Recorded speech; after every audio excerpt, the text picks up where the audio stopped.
PC gamer, squirrel hunter, a man barely alive. Gentlemen, we can rebuild him. We have the technology. We have the capability to build the world's first bionic revolver host. PC gamer will be that man, better than he was before. Better, stronger, faster. Beautiful. Man. What's going on, guys? Welcome back to Revolver Live. Glad to see you. It's been too long. I think I saw Gary for a few hours on Thursday, or was it Friday? I haven't seen Wilson at all. I haven't seen anybody at all this week. It's been a busy week, filled with awful shit that I don't want to talk about. Let's have some fun. Let's do a podcast about shit we love. Let's go. What's up, guys? How's it going? What's going on, Wilson? Oh, man, not much. You guys were finally able to drag me out of Crimson Doubles here. I've just been sweating it out all week, dude. All week. And loving every second of it. And we'll get into that. But yeah, dude, it's just been Crimson Doubles. I got another Prestige raid in. I got a Midnight Coup on console. Nice. I bought it. It was Hey, a great you story, got one. wasn't it? You got one. Yeah. Straight out of that Benedict shop. Do you use it? It's like a cheap Do you coup. use it on console? Yeah, what you talking about? I use it. Hell Yeah. yeah. Okay. Yeah, That's it's made in great the in same PvP. factories where the Yobo's made. You know that. They're doing, the production line is straight Yobo, Midnight Coup, Yobo, Midnight Coup. They got a fast turnaround, so I'm okay with that. You got to keep up with demand. But You're gonna yeah, have to fire up the PC one night this week before this thing is over, so we can play. I know it's a lot of fun. I've really been enjoying it, so I can't wait to actually play some more later tonight. Good. So, Good. yeah. Gary, what you been up to? I've been pretty much an ascended console peasant all week. It's been fantastic. So I myself have left my PC brethren in the lurch, and I've been revisiting old console games, franchises that, frankly, it's embarrassing that I haven't played. So going through and looking at those. So I've been playing through the Uncharted series, and I've just completed 2 hot off the press this evening. Yes. This is brand new to me. I have never played an Uncharted game, so All finally right. get what all the fuss was about. So I did get to talk to you a little bit about Uncharted 1, which you liked. I didn't get to talk to you about Uncharted 2. Talk to me about how much better Uncharted 2 is beyond Uncharted 1. I think it feels to me like it is almost like a generational leap forward Right. from Uncharted 1. I mean, we're covering current gaming news here, so if anyone's just tuned in, we're talking about... Uncharted is one of my favorite franchises of all time. Like it's a magical thing to me. It roots back to like the 80s action movies that I grew up on and loved. Like it makes me feel like I'm playing an Indiana Jones movie. Like that's how it makes me feel. I like the action sequences are so amazing, and in 2 they really hit their stride, I thought. So I'm sorry, I'm taking over. For me, it's the character interactions that I'm loving. I play the game on Explorer mode, which is basically like remedial level of difficulty. It's 1 below easy. So you don't earn any trophies, you don't earn any achievements, and everything dies in 1 hit. And you're pretty much unkillable. And that's perfect for me because I am awful with a controller, but it lets me just breeze through these games and enjoy it, like you say, with that whole Arnold Schwarzenegger commando feel where I just walk in and mow through crowds of these people with no concern of cover. And it gives you, do you know what my biggest complaint about Uncharted was that there's no aim assist? Mm-hmm. There is on easy mode. If you set it to Explorer, it's got snap aiming. Perfect. I'm we loving need it. to Yeah, do some sort of a segment with your potato ass aim on a controller. Like I'm that so would just bad. be fucking hilarious. You're just struggling. It's really good. I mean, the only thing I'll say, and I don't want to spoil a game that's now 12 years old, but the only thing that I will say about it that I've not liked is both games have, in the last 10% of the game, have gone into like what I would call like creepy B movie kind of monster of the week territory. And I think the game didn't need to go into the supernatural in either games. I think it could have kept in like history and mythos without having to introduce like a monster into the game. I think they're strong enough without it, but it hasn't tainted my experience. Still loving it. Started playing 3 just before the show. I'm beating people in a British Cockney pub, mate, at the moment, and loving it. That's been good. So yeah, that's what I intend to do for the rest of the week is continue Uncharted. I've got 3, 4, and Lost Legacy to get through. So by next week, I'll have my review on those. Yeah, those games are fantastic. I'm glad you're going back to them. I'm kind of with you. Is like the shooting, in all honesty, is like the weakest part of those games, and can be completely skipped. So playing it on easy to me just sounds like the right move. But to get to those big action set pieces and like the story moments and like just shit's blowing up all around you, and like Nathan Drake is just kind of like this clueless dude is just kind of like stumbling his way through. It's just so much fun. I'm glad you finally got around to checking it out, and I was glad to hear your thoughts on it. And I look forward to your thoughts and reviews on ET for the Atari 2600 when you finally get around to that too. He's like working his way backwards. I don't always review games, but when I do, they're completely irrelevant to the conversation. Talking about Uncharted is like if you had never played God damn it, what's the other Naughty Dog game that's so popular? Last of Us. If you'd never played Last of Us, Beasley would just be gushing right now because it's like his favorite game of all time. I don't know if Uncharted is my favorite game of all time, but it's really up there, especially number 2, because number 2 they just perfected that franchise to me. I feel like I needed to play it. It feels like there's a traceable straight line from Uncharted into Last of Us. Like some of the animations, the movement, the way that the Uncharted 2 combat feels, you can see it going straight into Last of Us. Same way that going back and playing Shadow of the Colossus, which I did, you can see a straight line from that into Breath of the Wild with the climbing mechanic and the stamina bars. And I just think it's good to have a base of understanding. If we're going to talk about games, just have a bit more education on it, which is kind of why I'm doing it, educating myself on unmissable games that I have missed. Yeah, I get you. So, this week was the Crimson Doubles event, or the Crimson Days event. This is the second time we've had Crimson Days in Destiny, or the first time in Destiny 2. They brought with it the Crimson Doubles with some interesting modifiers. Basically, it's a 2v2 event. They brought in a new map, Burnout, which is the Burning Shrine kind of remade. They've got interesting mechanics where if you stay together, your abilities recharge faster. So in an interesting turn of events, in a team shot meta, they encourage, really kind of holding butts in Destiny 2. But I'll be honest with you, I think it works for the most part. There's a couple of problems I had with it, like after long hours of play. But for the most part, I really have enjoyed myself during the Crimson Days event. I played enough to get basically every item out of the Crimson, available from Crimson Days, with my favorite being the emote where you draw the heart and then kind of push it toward your partner. I fucking love that emote. And I've been having a lot of fun, so I want to talk to you guys about it. I know, Wilson, you've been playing with it, a bunch of it. Gary, we and you got to play quite a few rounds of it. What do you guys think about it so far? Kick it off, Will. Okay, I'll take it off. I'll start. In a word, awesome. I think they nailed it on every aspect. Sure, there's no armor. Sure, there's no new weapons or anything like that. But it's a lot of the stuff that we've been wanting and asking for to begin with. More ghosts, things to chase. And it felt like you were actually earning them in-game since you had no cap on engrams that you could earn.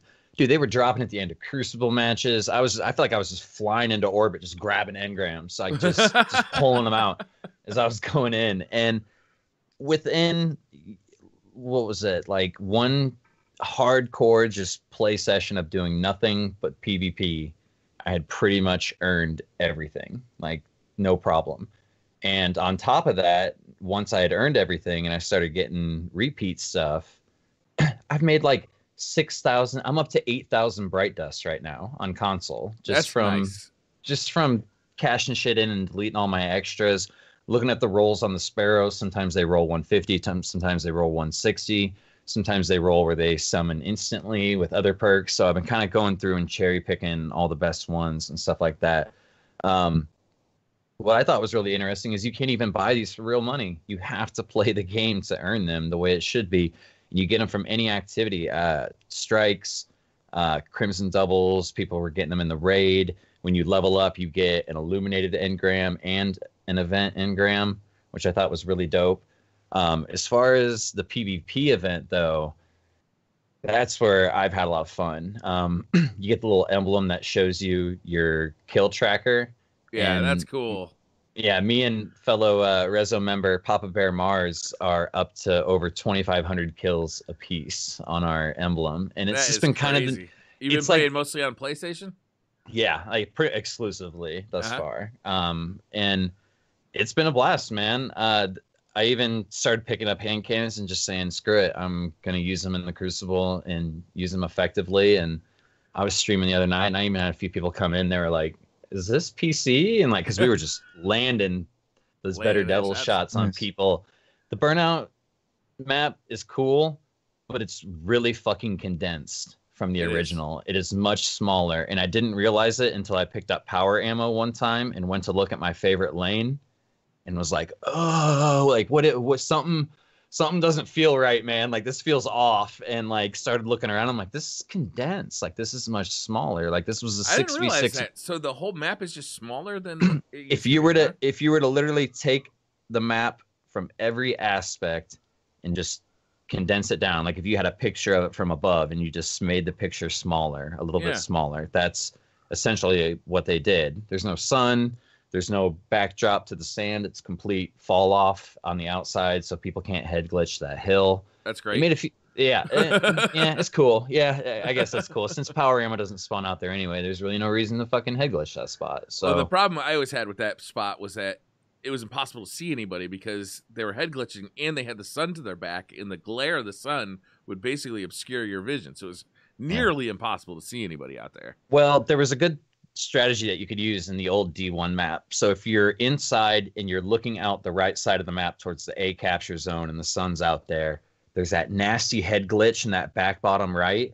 If no one's there and you put your reticle right above that concrete and peek out and swing your reticle left, you're at that head glitch level pretty much all the way across No exclusively throughout that map. Yeah, and that was a little strategy that I had used. But there was a lot of Invis, Night Stalker. I mean, I was part of the problem. I had my Gemini gestures on. I had my I had my fucking Antiope Uriel's gift. What was it? Legend of Acreus with the new prestige ornament, mind you. And Ooh. was just in there just being super toxic, dude. Just going invisible, using Acreus. I even busted out the sniper a few times when it was like really easy teams, and got some really nice clips with that. I was using like a linear fusion to snipe people. Mhm. That felt good. That felt really good. That was in the pleasure zones. Yeah, I was hitting the pleasure zones, but then you'd run into that fucking team that would be up by one kill and would And just hide. run. Just run from you, or they'd sit back there with double arc buddy riffs, spamming them with double skip grenades. Like every class had its cheesy moment, you know what I mean? So Yeah. but overall, dude, we had a blast. I think, like I said, out of over 2,500 kills and however many games, I think me and Papa Bear maybe dropped like 7-8 games or something. Damn. Like it's been a lot of fun. Yeah, sounds it. I've been playing on PC, so the Invis hunters don't really do much to me. Like it's not really a thing on PC because there's no aim assist anyway. So Right. it doesn't matter. But I will say that the Shinobu's Vow double skip grenades, like you come up against a team that has two of those guys on it. Oof, man, that got super fucking frustrating. Does. Yeah. You can't Like, recover. that you couldn't come around a corner because those nades had already landed and were chasing you like from that corner. Like you were approaching a corner, you couldn't even peek a corner, and those nades were already coming around and getting you. Passive teams would just use that to protect themselves. Aggressive teams were right behind those fucking nades. So They were one of those little skips chasing you. yeah. It was really hard. And like I saw a lot of people complaining about double pulses on Titans, which were definitely a thing, but they don't fucking chase you around the corner. No, you could easily telegraph that too. Like when you see a Titan skating straight towards you, you know that if he does it the first time, if he throws a pulse at his feet and then engages you, you know he's going to do it again and again and again. And that's much easier to telegraph versus running all the way around the inside of the burnout twice with the same skip grenade chasing you and then hoping that you just don't run into another one or the other team. Like, I feel you. That's why I go Night Stalker, because I can just fucking right out of those bitches and lose tracking. Just like Yeah, It doesn't do it on PC though. It does. It does. Does it? Yeah. console master Axiom. race. Axioms don't. I've dodged them and they've just carried on chasing. Axiom bolts, I don't. They think do on either. console. You can dodge them on console. Do they? I think you have to time it. The skip As grenades it's- definitely do. I was playing them yesterday, and they definitely did. Because I just kept, as the week went on, I found that more and more people were using the skip grenades, and it just became like, well, I either have to switch to a classic and protect myself against these, or I have to figure out a way to combat them. And it was the dodge that ended up being my way of doing it. I will say that I think it's an interesting look at, we're going right into a balance patch for Destiny 2, and having all of these, basically increased ability, and the Guardian's ability to spam their grenades and stuff. I think it is a bit telling on what we're going to see if they do end up increasing recharge rate. So I feel like this was even if they don't actually change those things in the update coming later, I feel like this is good data for them to be looking at while they're shaping that update. So I guess I've got a slightly different experience of it, or maybe one that might give us something else to chew on. So I thought overall the way that the event was handled was better.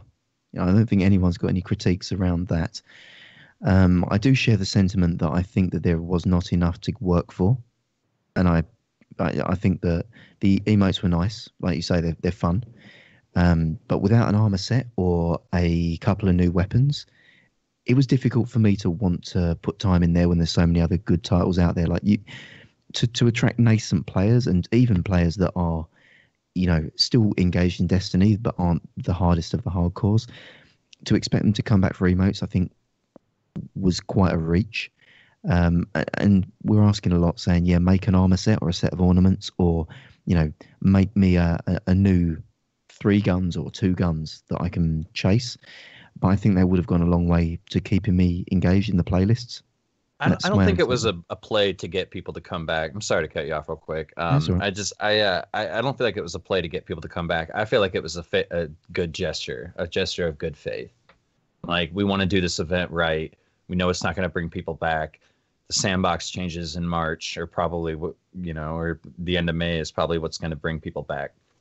But I hear what you're saying, though. But sorry to cut you off. I just don't feel like it was a ploy to get people back. I feel like it was hey, we kind of fucked up. Here's some cool shit that you just got to play to get. You know what I mean?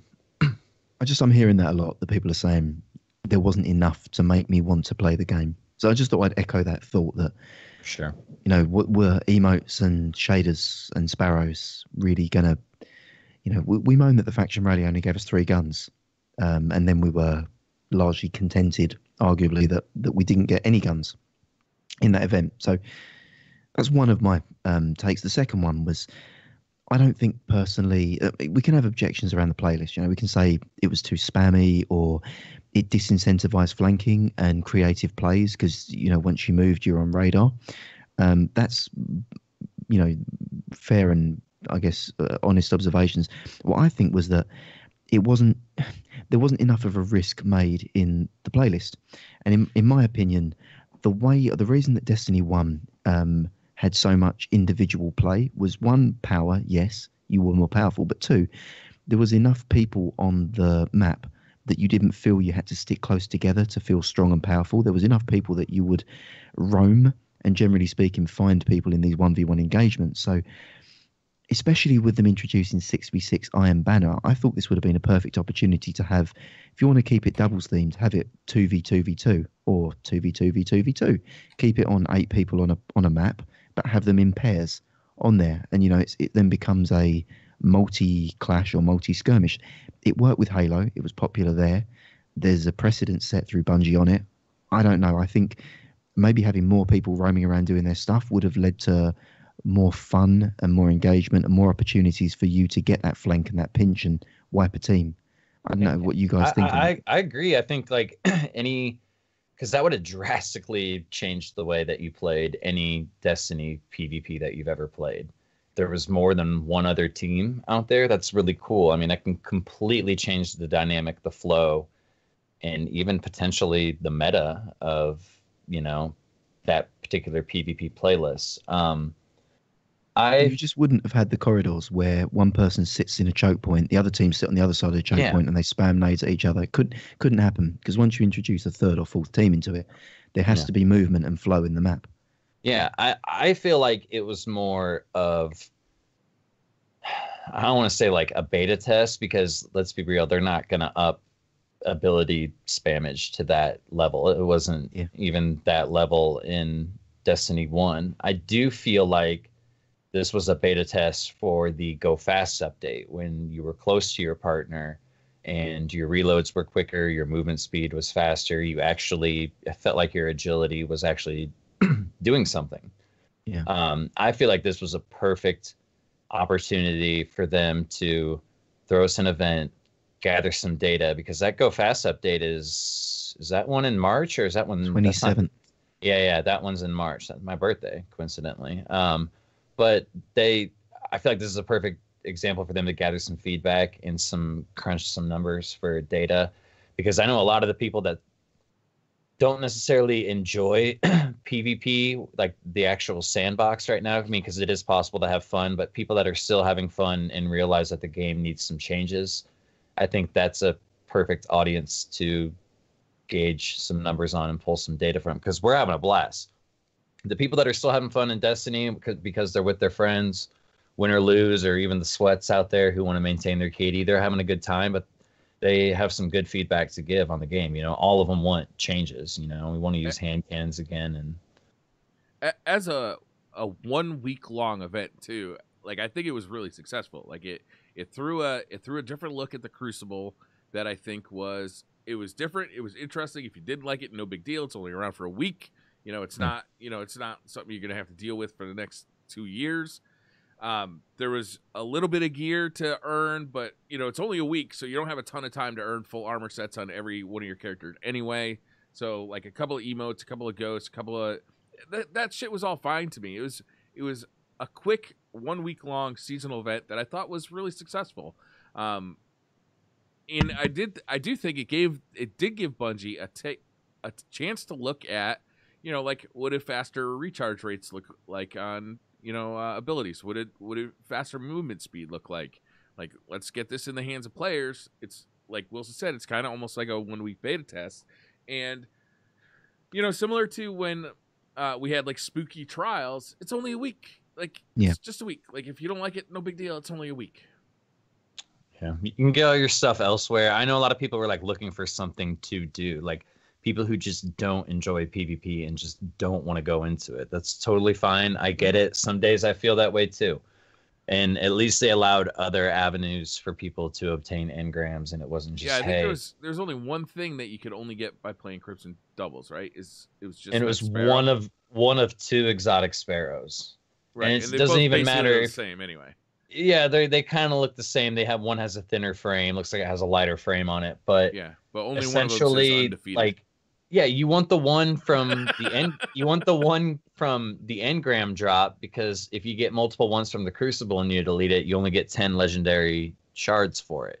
If you get the one out of the package, you get 500 bright dust. I've gotten a couple of those to drop. Like, it's just been bright dust farm mode, man, and like I feel like that's really generous, and that's how an event should feel. I don't feel like I should be earning bright dust like that all the time, but for an event, I should feel like, hey, this is awesome, and I'm not only rewarded, but I mean, I'm not gonna lie, I felt like over rewarded. It was a good move on Bungie's part, though. Like, a good on like a goodwill side toward players to, have the Crimson Engrams drop when you leveled up with a bright engram, so you got both, right? And have that stuff give you some more bright dust. So, like, I just felt like it was goodwill, like, on that way, in that way. It still doesn't fix everything, but it's just nicer.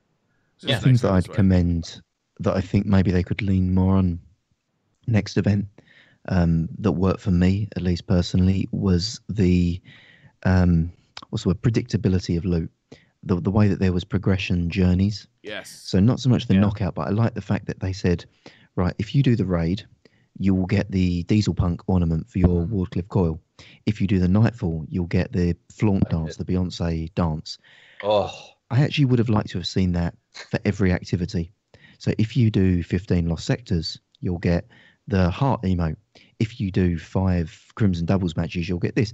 So you could still get the ornament, the engrams if you just wanted to grind out, doing whatever activity you want. But there was a single way to guarantee each piece of loot. So if you just wanted that one piece of loot, whether it's an emote or something else, you could go and do that activity and get it.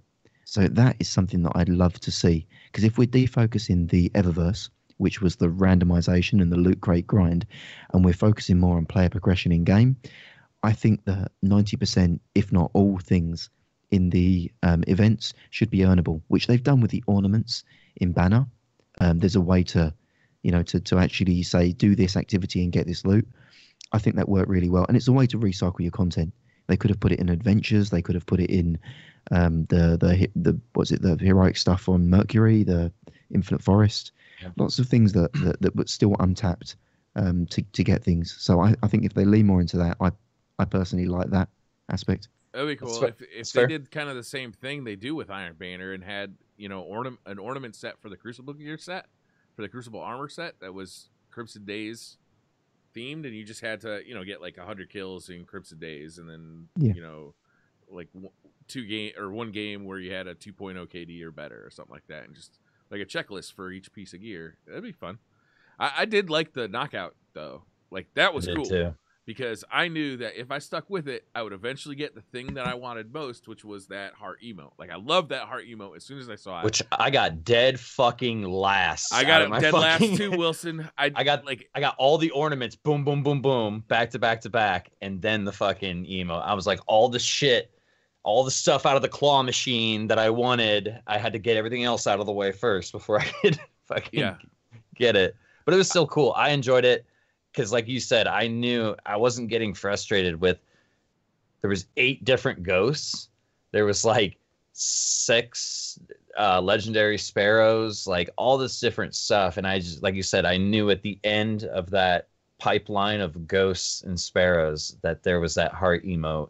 Yeah. And let me tell you, it feels so good to shut somebody down out of their super with a sniper and instantly give them the fucking heart and push it towards them.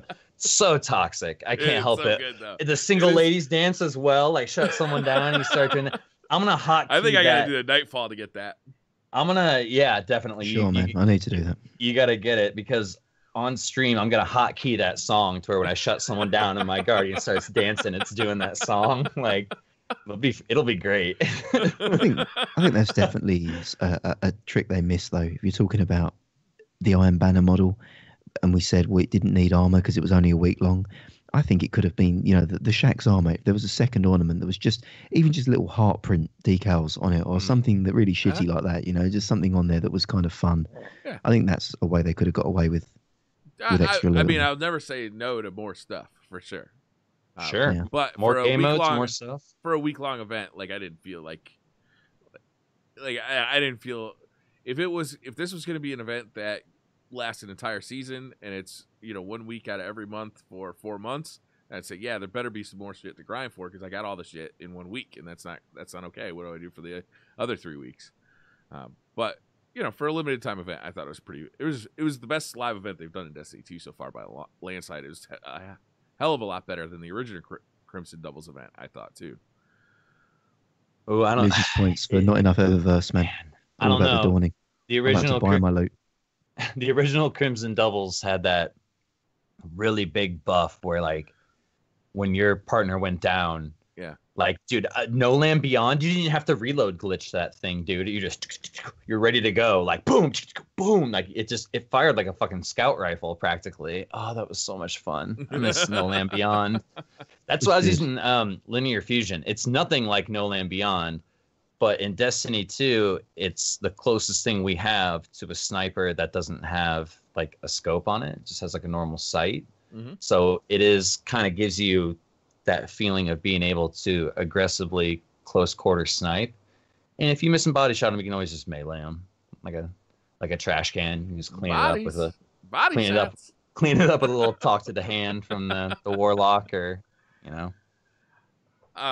Going forward though, like if they keep with this model, like I'm looking forward to seeing what the next live event is going to be. Right? It's like next week we're going to go back to kind of like the more standard fare. We're going to get the faction rally, and then we'll get another Iron Banner eventually, and kind of get back into the grind, like the daily grind. But now I'm really looking forward to it. Like, what are they going to do for their next live event? Because this set, I think, a good precedent. And if they have a little more time for development, if they can do some armor, great. If they could make it last more than 1 week, that'd be even better. You know, if it was a slightly bigger event, that'd be cool. I think you are going to get that. I think, like, let's be real. They got a lot of shit on their plate right now. They got a lot of stuff to fix. So I'm happy we got an event to begin with. Yeah. But I think you're right. I think the reason why we didn't get that stuff, Gary, is because hopefully that is coming within one of the next events, like to where it's armor and it's not just a knockout list. Hopefully there'll be some stuff associated with going and get that armor, because I doubt they'd put armor in just a random knockout list. But I'd honestly prefer and again, ornaments than armor. Like, I'd much prefer that. That's what I mean. Yeah. Just pick a set. Attached, yeah, to a different set. That way it doesn't take extra space in my inventory. And I'm not getting more powerful armor than I already have from Eververse, which I think people would be super toxic about. Like, if you can't buy it anyway, if they keep going forward where you can't even purchase them, then there's just really nothing.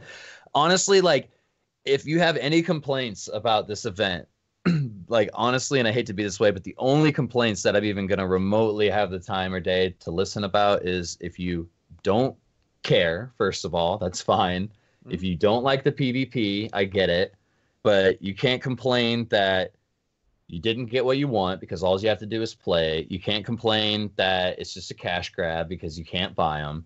And you can't complain that it was locked out to people who only bought the DLC because it wasn't. I mean, complain that I was so fucking busy all week that I hardly got to play. Yeah. And that Willie won't play with me no more. I got complaints, Willie. I got complaints. I'm sorry.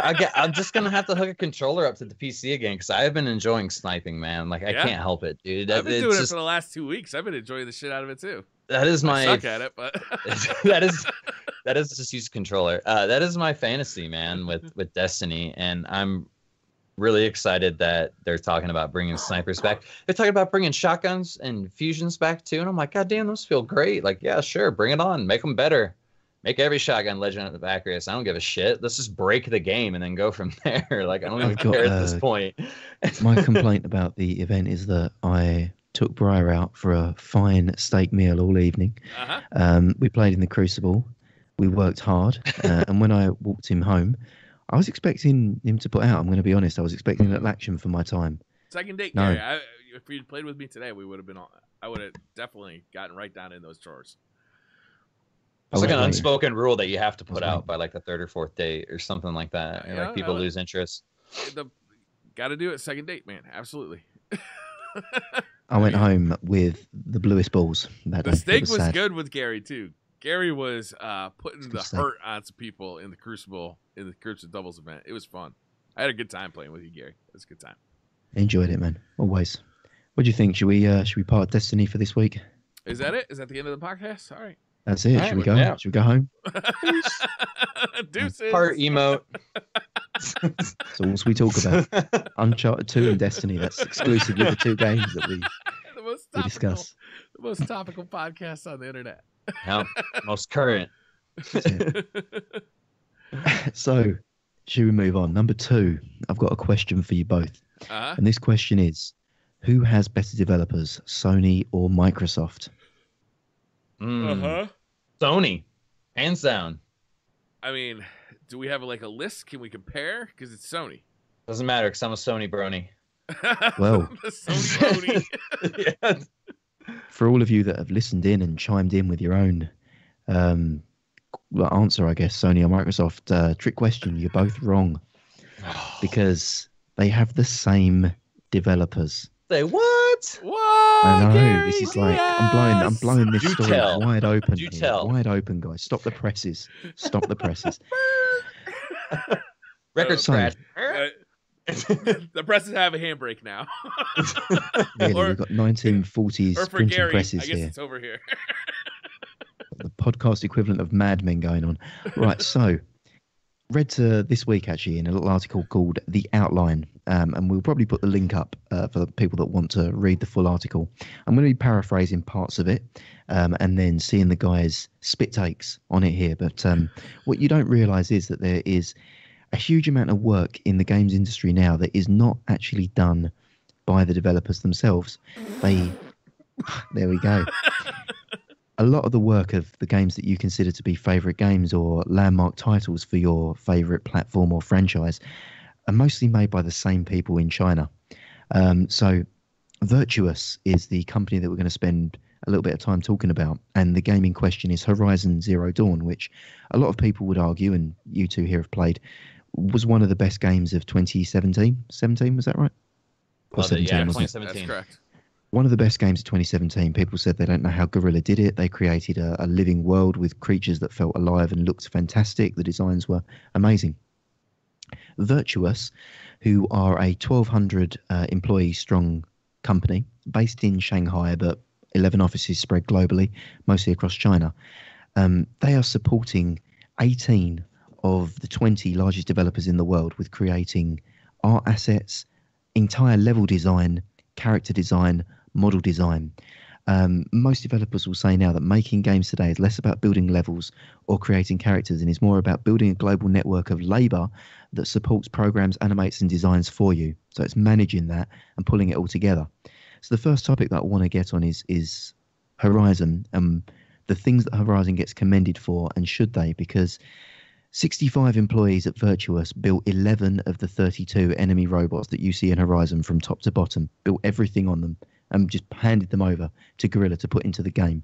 The Thunderjaw itself, which is the large T-Rex, took 6 artists 4 months to finish. So there was 600 man days by that studio alone just to build that one dino and gave them to them.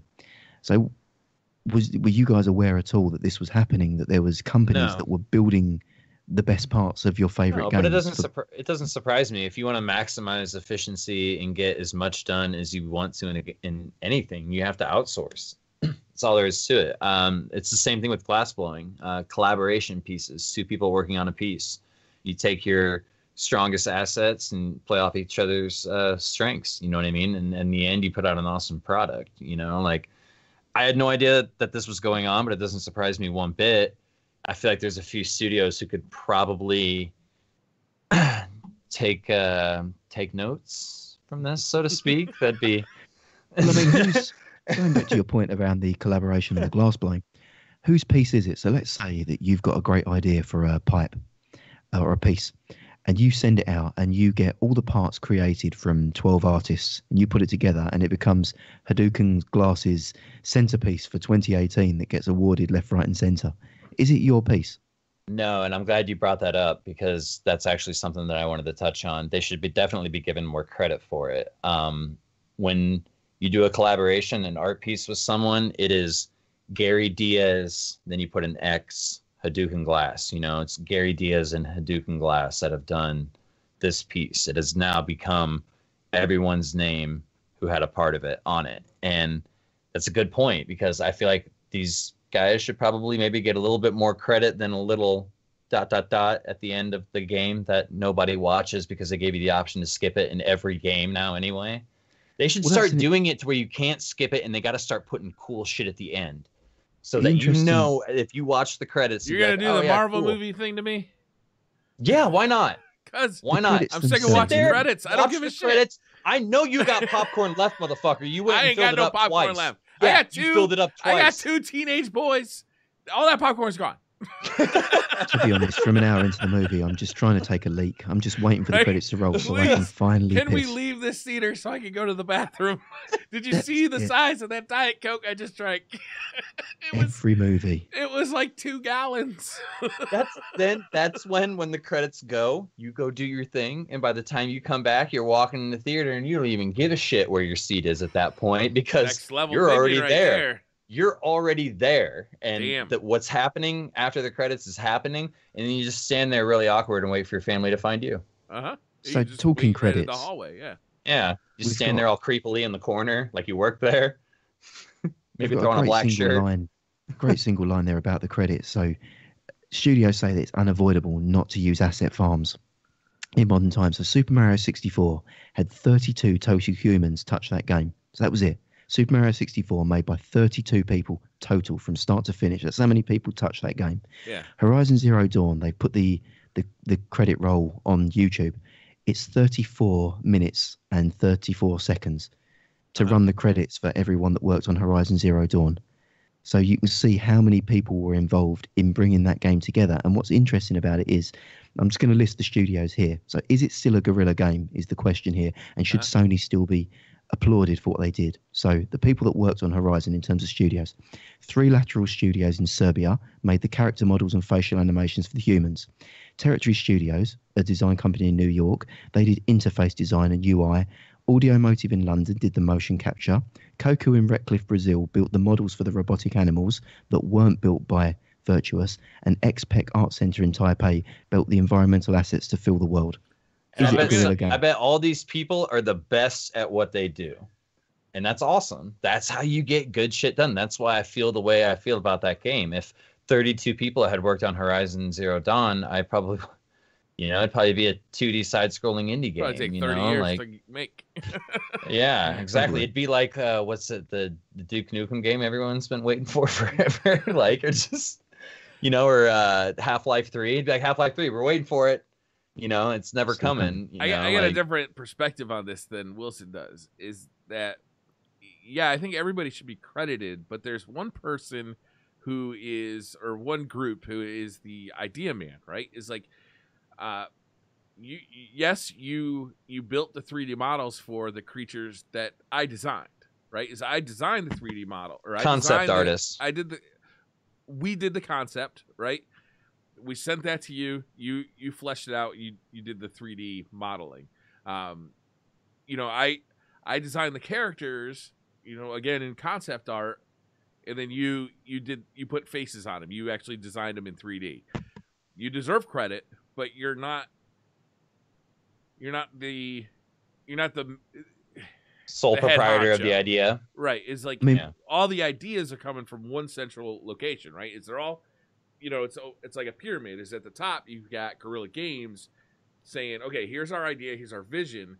Now we need 32 enemy robots. We're going to have you do 11. We're going to have you do 12, whatever. Here's the concept art that you're going to go off of. Here's how big they need to be to fit in our world correctly. Here's the general theme.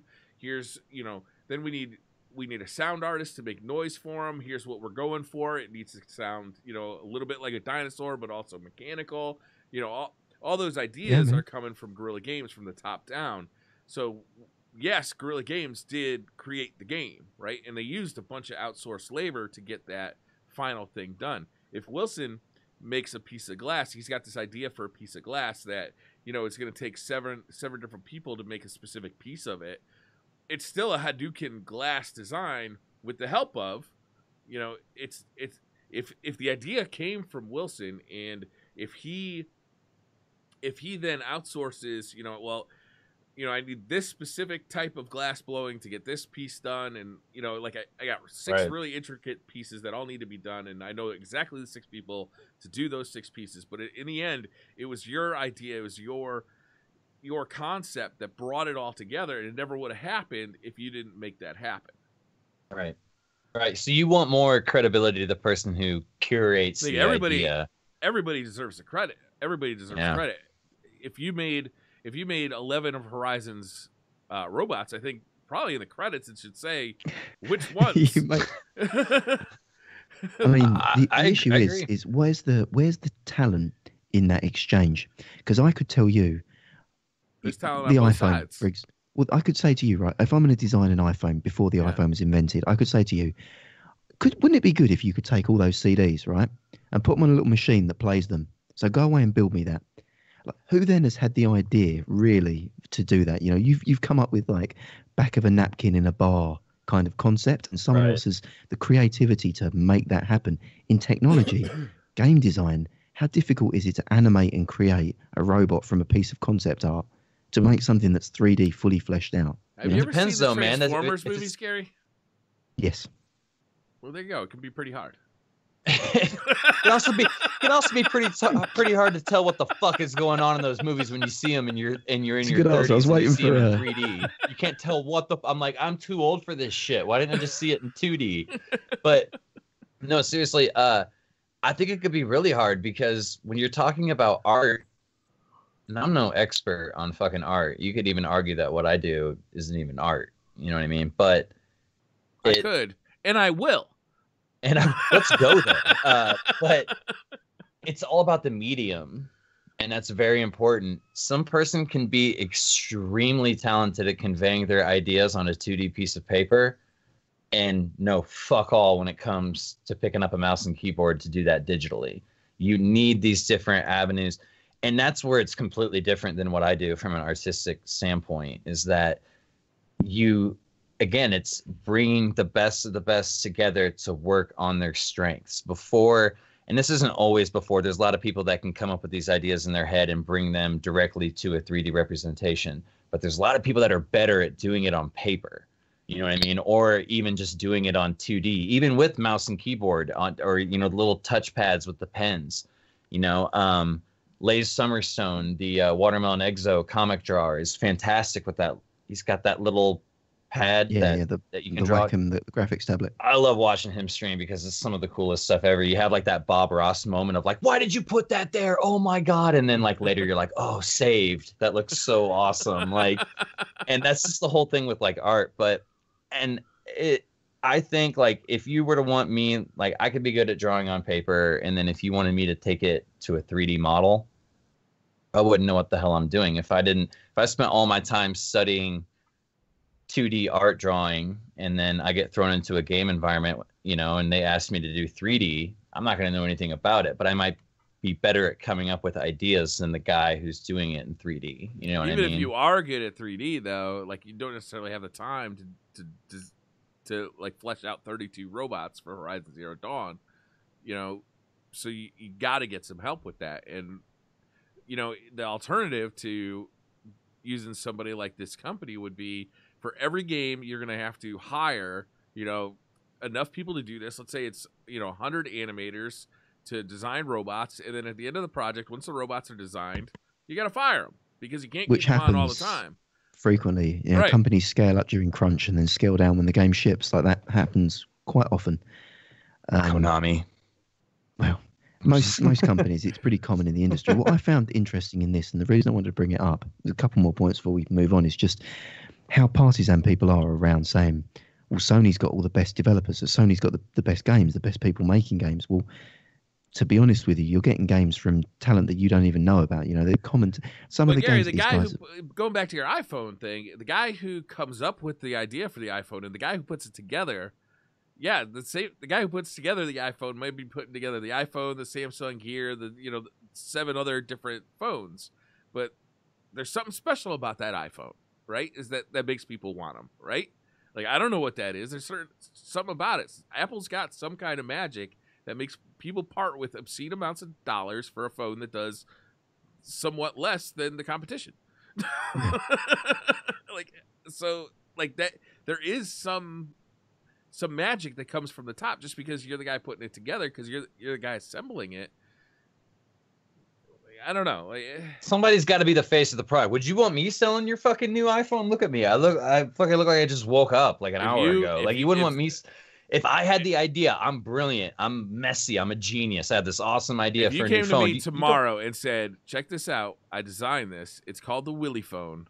You can buy it today for $1,000. I'd be like, sign me the fuck up. I'd buy a Willy phone. I'm going to be honest with you. Buy a Willy phone. There's all kinds of cool shit. You have no idea. There's a couple of fun little asides there. Tells the time. In China, there's a lot more liberal approach to offensive content as well, which is quite interesting. They don't have quite the same censorship rules that we enjoy in the West, which can lead to potentially incredibly inappropriate offensive content. So does anyone remember the PUBG vagina models that were out recently? I did, indeed. I'm a female character. I remember. Great mom. Correct vulvas, which were delivered from Virtuous themselves. Again, if you tell them, create me a female model, they'll create you a female model. It's just not really appropriate. And also Destiny 2, the Kekistan logo. Uh-huh. symbolic of an outsourced thing. So the first thing, again, they asked an art director, they said, Rule 101, every art director knows when you check an asset from outsourcing, you have to check for swastikas, swear words, and miscellaneous genitalia. Yes. They're the three things that you'll get in pretty much any content that you get. Can we sent talk to you. about... If I was in that job, that's what I'd be putting in there too. Yeah. Can we talk about... They'll never find it here. Yeah. There's been some infamous, we call it ghost dicking, where you hide a dick. It's a phantom dick. You know what I mean? Like the cover of The Little Mermaid. You guys remember that? The first edition? Yeah, man. Yeah. There's a dick in that golden city, plain as day. Camel cigarettes. The box of Camel cigarettes. Big old fucking dick. Big old cock. It's got to be big if it's on a carton. But it's funny. My mom contacted me the other day, and like she's the eBay connoisseur, so I don't know why she's asking me. Apparently, I'm the expert on male genitalia art in the family. So my mom. I love that you are bringing up a conversation where we're gonna talk about your mom and dicks in the same time. This is great. She called me one day and she's like, I have the original from a position of authority. She goes, I have the original Little Mermaid VHS, you know, the one with the and I was like, you can say it, Mom. It's the one with the dick on the front. She goes, yeah, with the penis, with the I'm not penis gonna lie. on the front. If this was me and my mother, I'd be like, I don't know what you're talking about. What are you talking about? Yeah. I'm sorry. You're gonna have to be more clear with me, Ma. I don't have any idea what you're saying. You're gonna have to use scripted words. So, she's taking a dick. She's like, do you think that's worth any money? And I was like, you're the one with like 20,000 transactions on eBay. Like, you tell me. She's thinking it was worth a bunch of money. But yeah, there's been all kinds of like. Back to Gary's point, I'd say the checklist goes male genitalia. Check for that first, because there's a high percentage of genitalia being hidden in the art. Basically, if a dude draws something, expect to find a dick somewhere. If a dude's got a pencil in his hand, look for a dick. Just start drawing a line, and if you're not paying attention, like you kind of black out, and all of a sudden there's all these dicks drawn on the piece of paper. Like, it just happens. It's natural. I was on Reddit yesterday. There's a dude trying to take a dick in the snow with fucking glowing, like, flashy sneakers. It was fucking hilarious.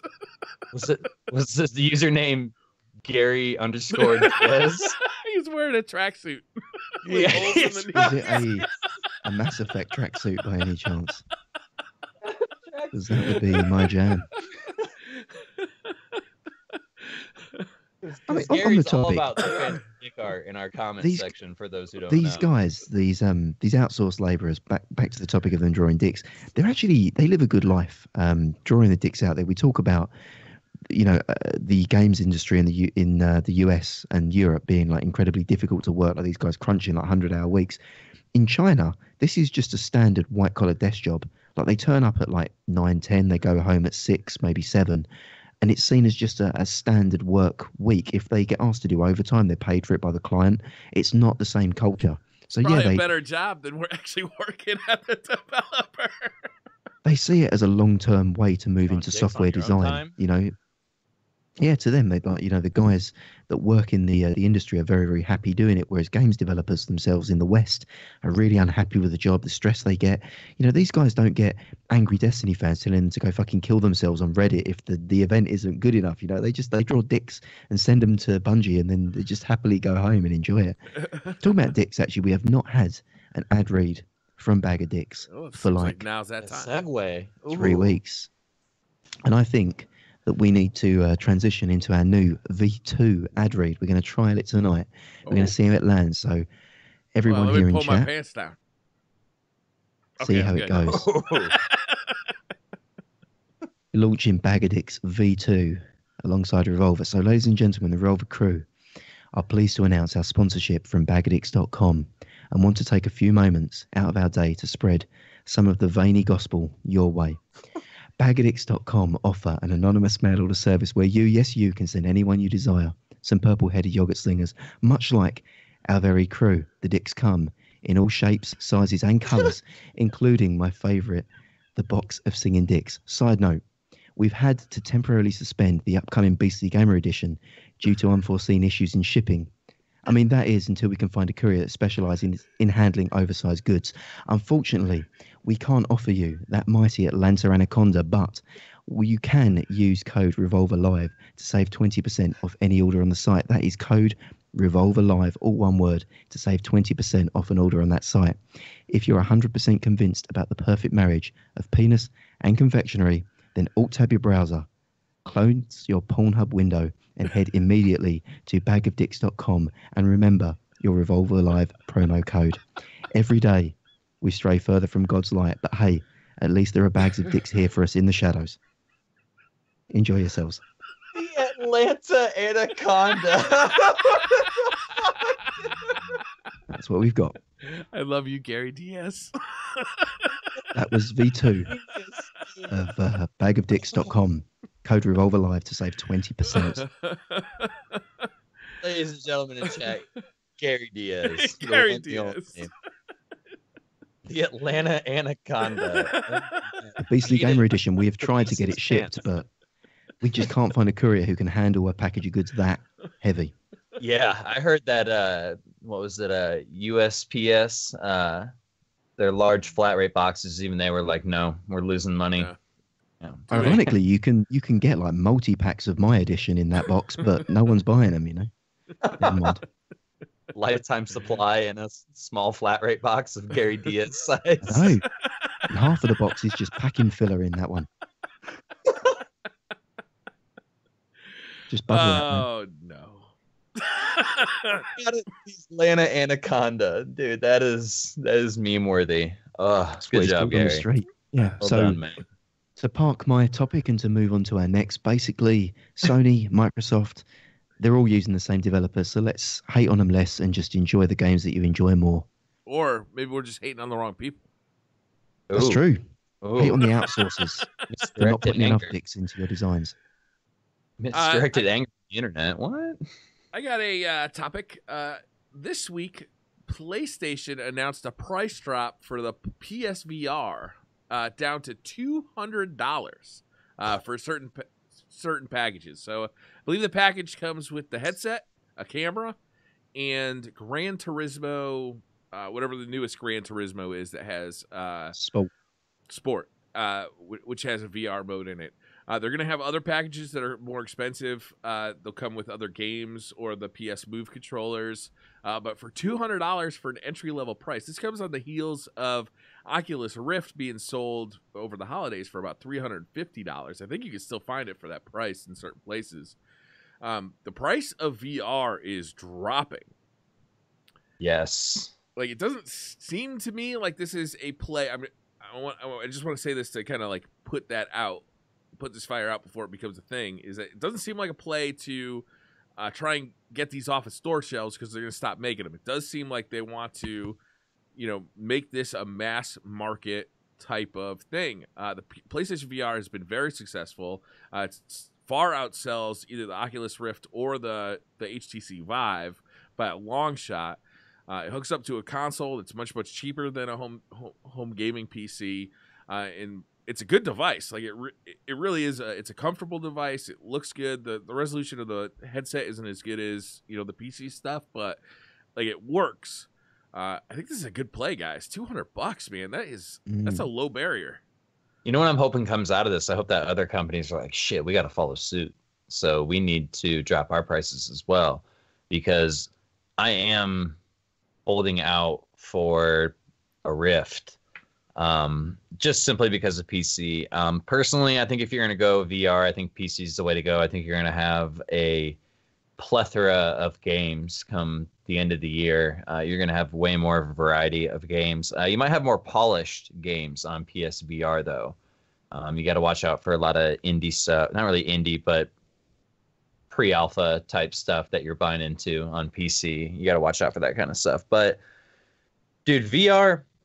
I'm glad you said that. I don't think it's a response to VR being a failure, because I have seen quite the opposite. I've seen a lot of streamers who streamed VR for the first time, and there's so much comical potential there when you're playing a game and you're seeing it from a POV. Perfect example, Star Trek Bridge Crew. I saw a video on YouTube of a guy who went in solo queued and was just going to be that guy that just took it way too seriously as a joke. You know what I mean? And he's got the hands, you obviously can't flip the bird, unfortunately. I'm sure that'll come later with some games once we kind of relax a little bit, you know what I mean? And, but I think he did a really good job of some of the things you can do with your hands. He was pointing back and forth of them, and he had his fist balled up, and he was doing the arm up the fist thing, and just really funny. Just the potential there for role play. I've seen people do their podcasts in VR. They set up a whole studio. They even allow people to come in and view it, and they have it to where they can like mute people who aren't admins for that particular lobby, so that they can just sit there and watch and not like come in and troll or whatever and like talk over everyone. And there's just so many genius aspects to this that I don't even think developers realized until people started picking it up. VR chat's been a huge part of that for people doing their podcasts and stuff like that. Like, you could set up a studio with multiple camera angles and hire a crew in the back to hit specific buttons so that your viewing audience sees, like you could have a camera on you, Briar, so that when you talk, you go full screen. We could have a view of the entire stage, like I think VR is going to be big, man. I think this is just the start of it, and the price dropping is awesome, man. That's good. I'd say try it out. I think 30 in chat's onto a little bit of a point, which he spoke around the price drop probably preempting a new headset design coming out. And I'd actually shadow that. I don't think the price drop is the issue. I don't think price is the barrier for VR, because the iPhone has shown us that if... Real quick, though. Oh, sorry. Isn't this brand new? I mean, they just refreshed this hardware. They did, but I still feel like there's... Well, it's kind of where the point I'm going to is, I feel like price is largely irrelevant if tech is desirable. The iPhone's shown that if tech is desirable, people will find the money to buy it. If that is the thing you must have that's really great, really easy, everyone's got it, people will find $300, whatever it is, $200 now to buy it. That's not the issue. I think the issue with VR is not the price, but the complexity of the setup at the moment. Whether it's PC or PlayStation, it's a mess of wires. You have sensors set up left, right, and center. I feel like wireless is the big thing. So whether we're going to see a wireless headset, which we've seen for the Vive, I believe I don't know if it's released yet, but there was a budget. TP-Cast is out, but I heard it's pretty complicated. Vive or HTC is actually going to have a first-party one coming to Vive this year, they say. So that's a 1080p, I believe, or something. So they're bringing out a 1440p headset, Vive, like the Vive Pro, and then they're bringing out a Vive Classic again that's like a wireless. But I feel like the issue with VR that I've always had that stopped me playing it, I've wanted to play VR a lot, and I have played it a lot in the past, but it's, I've moved a sensor, I've now got to calibrate the sensor again and go through 10 minutes of that, and I've got to do all the wiring and get the wiring on. Once you're in VR, fantastic, great experience. Getting into VR is often longer than playing the game itself. So to me, I feel like it could partly be, hey, there's a new headset design coming out, but I feel like we're going to push this, we're going to get some interest on it, and then we're going to go wireless, and we're going to really crank this out. Because to move the conversation on, VR is definitely, for PSVR, is definitely ramping up. So you've got Moss, which was ex-Bungie guys that have released that game. I think it's either out or coming out in the next month. And Golem coming out this year, which is also really a huge looking forward to seeing game. what that's going to be. So some of the big flagship titles for PSVR are still to be announced. The CES, PlayStation doubled down on VR. Tokyo Game Show, they doubled down on VR. I feel like it's not a Vita situation where they're abandoning the hardware. I feel like there's a definite recommitment, at least from Sony, to push VR. And if console breaks the ice with VR, then the PC ecosystem is just going to benefit. They don't need to market it themselves. Yeah. The PSVR is interesting because it's the easiest one to set up, right? It's the most comfortable one to wear. It's like just kind of sits on your head. All you have to do is put a PSVR camera on or around your TV, and it basically just works. And then depending on the game, you don't even need the Move controllers. Like if you buy the $200 kit, it comes with Gran Turismo. You play with a PlayStation controller. I got to tell you, driving a car in VR is a whole is a whole better experience. Like it's next level compared to just being able to turn your head and see that the guy is catching up to you, Right. or look in your rearview mirror, or look at the apex of a turn even though your car is pointed this way. You know, like that is it's a terrific, like, to me, I look at this for $200, man. It's like this is a real killer, because people who are VR curious, this puts it within, I think, impulse purchasing territory for a lot of people. And you know, Gran Turismo, while it's certainly not a fantastic game, driving in VR is a very good experience. Like, it's a very cool experience, and that's cool. That's cool. I think that'd be a good introduction to VR, would be driving, to see how you're going to handle it. If you're not going to like driving, you're probably not going to like some of the other stuff, some of the other movements and things that can make you kind of queasy. Yeah. I'd love to see it back in Super Hot too. Just throw it in for free, man. Like, take the hit on that. Probably be a package for it. Well, I mean, London Heist is in there, isn't it? Or no, that's VR Worlds. That's in that Worlds disc. I don't know if that's free now or what. I don't know. That was a good Gary, game.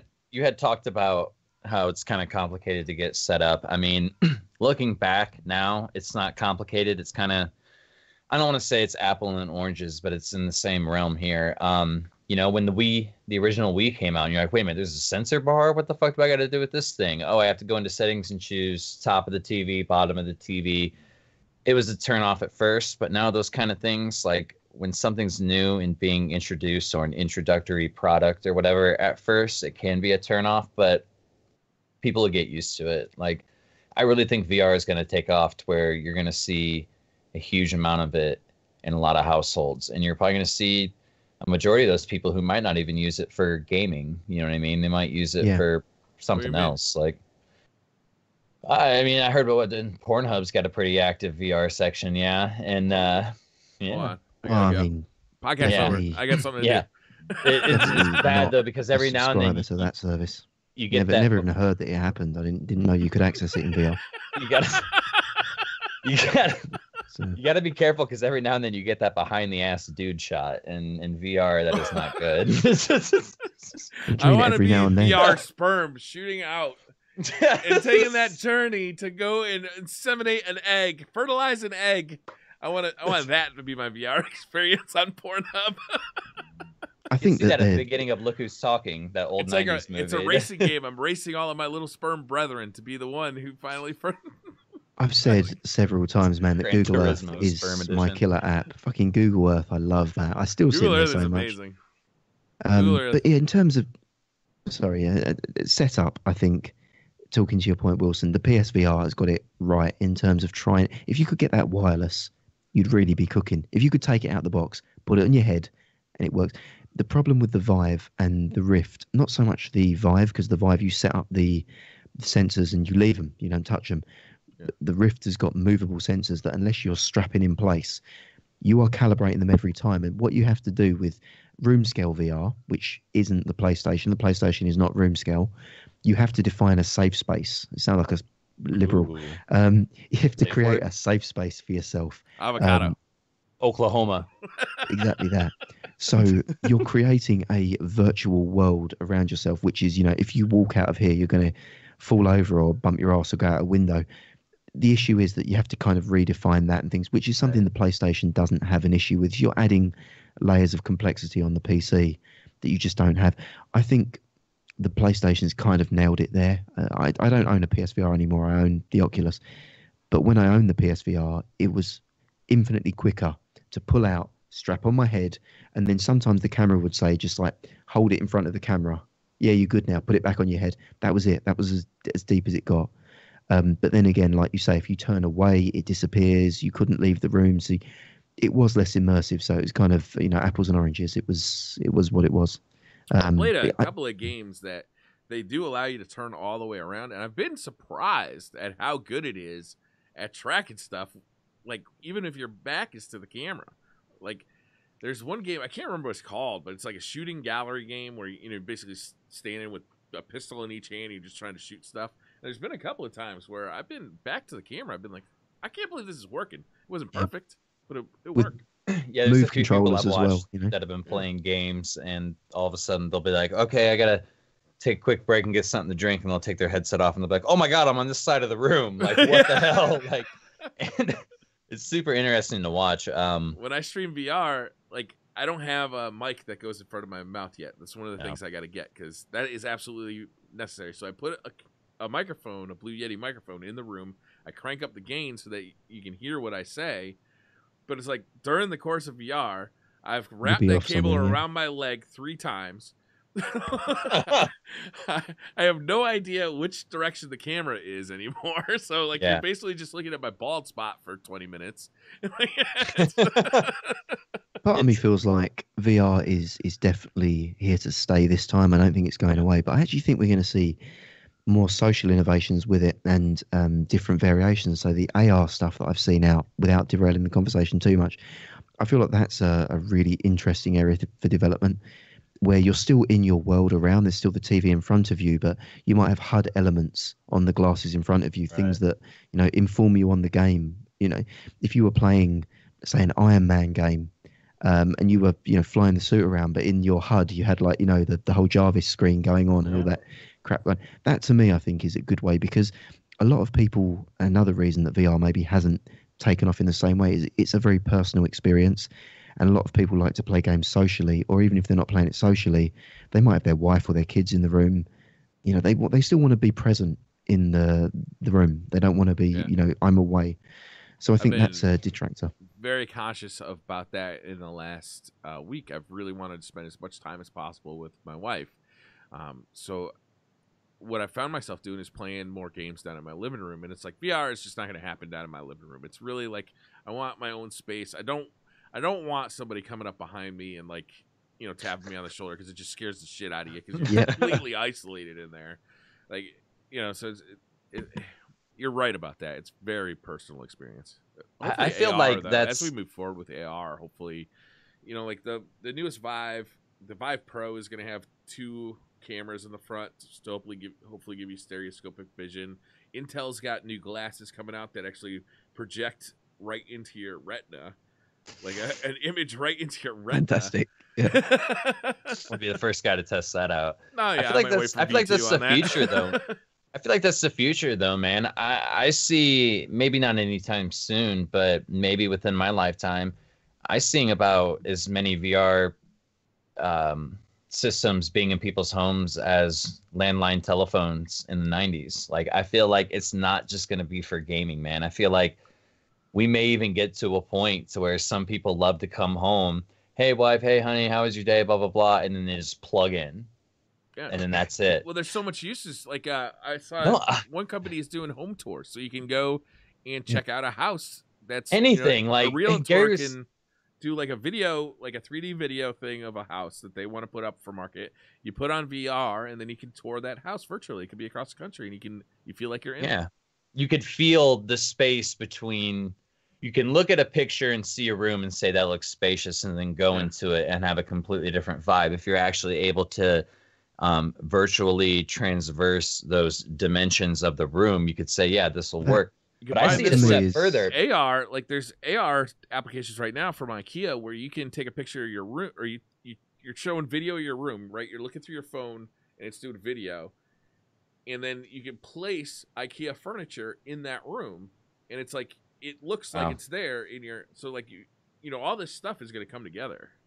Well, that's what I feel like is the future, man. I feel like, in a sense, that like people could get so wrapped up in this that could become their reality. Like, imagine it gets to a point to where you could pretty much do whatever you want. You could live whatever lifestyle you want. You know, you want to see what it's like to be an NFL quarterback that, you know, lives the lifestyle of getting paid millions of dollars a year. You want to see what it's like to go on a night of the town as, you know, a celebrity, or you know, and then you want to see what it's blow like your to brains out at your shitty life that you have to come back to. That's great. Yeah, you want to see what it's like to fuck like Tommy Lee. You know what I mean? Like, I mean, it could be possible someday. Like, and I do feel like, I mean, what was that? Inception, that movie where he had to find a stronger sedative to go further layers, and he finds this doctor, and there's all these normal people that are doing the inception and dreaming, and he's like, he asked the question, well, why are all these people here? And he's like, who are you to tell them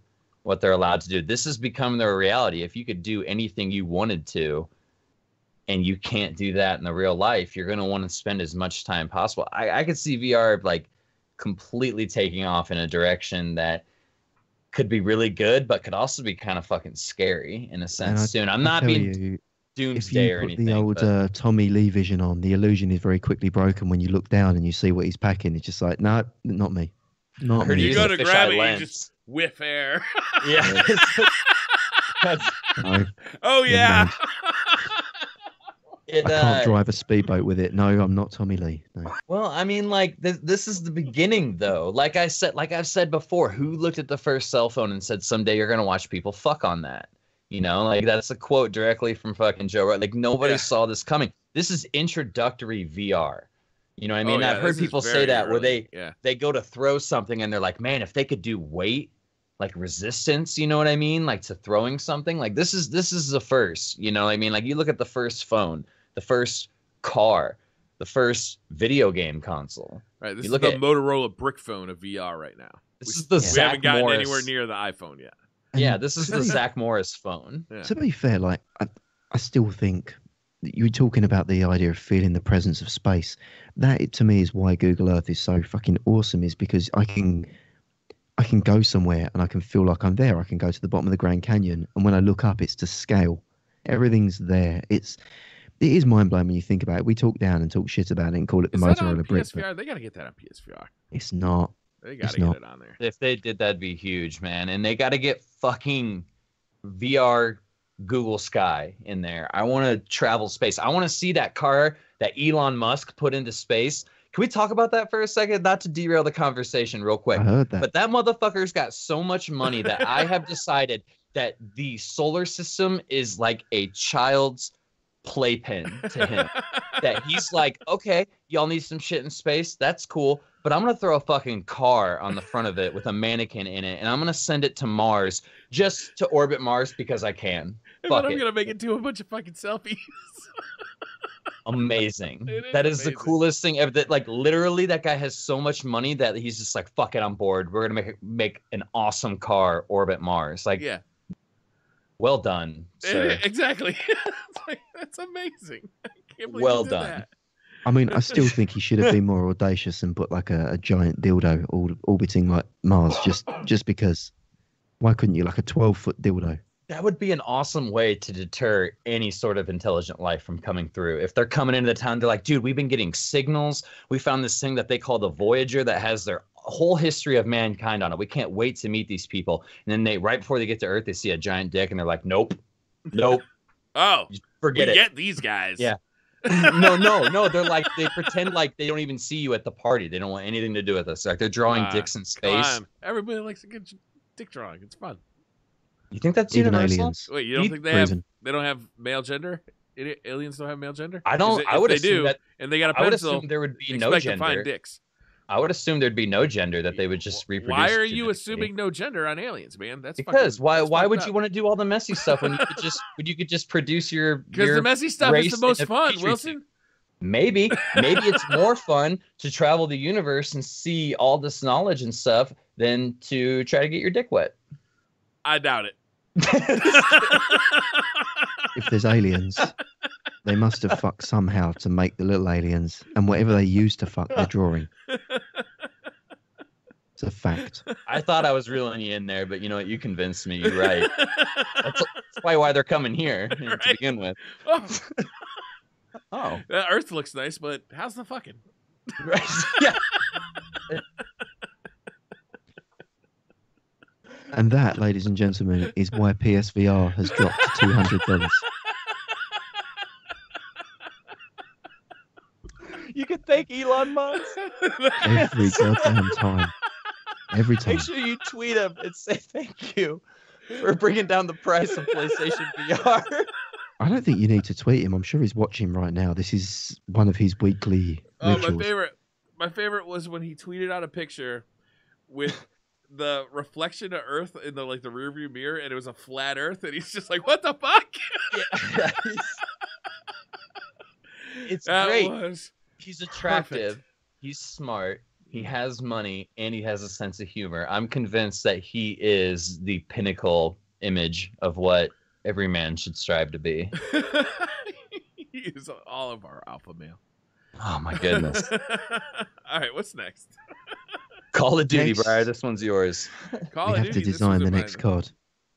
It was mine. Oh, Yeah. it was yours. Oh shit! All right, my I'm bad. obviously such a Call of Duty veteran that you were misled.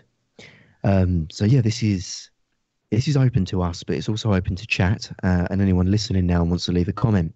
Really interested to hear because community hive minds are far more, I guess, intellectual and informed than us three here who are, I guess, fatigued by alcohol and sedatives.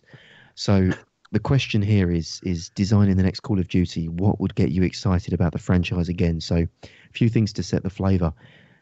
What setting, time period, and tone would you try to appeal to the core base, or would you try to innovate? What sort of game modes would it need? What systems would it have? Would you be realistic, or would you go for a Fortnite style, art style, or something completely different? Where does the franchise need to go? Kick us off, Briar. You're the COD veteran, so what would get you back into Call of Duty? What would get you interested again?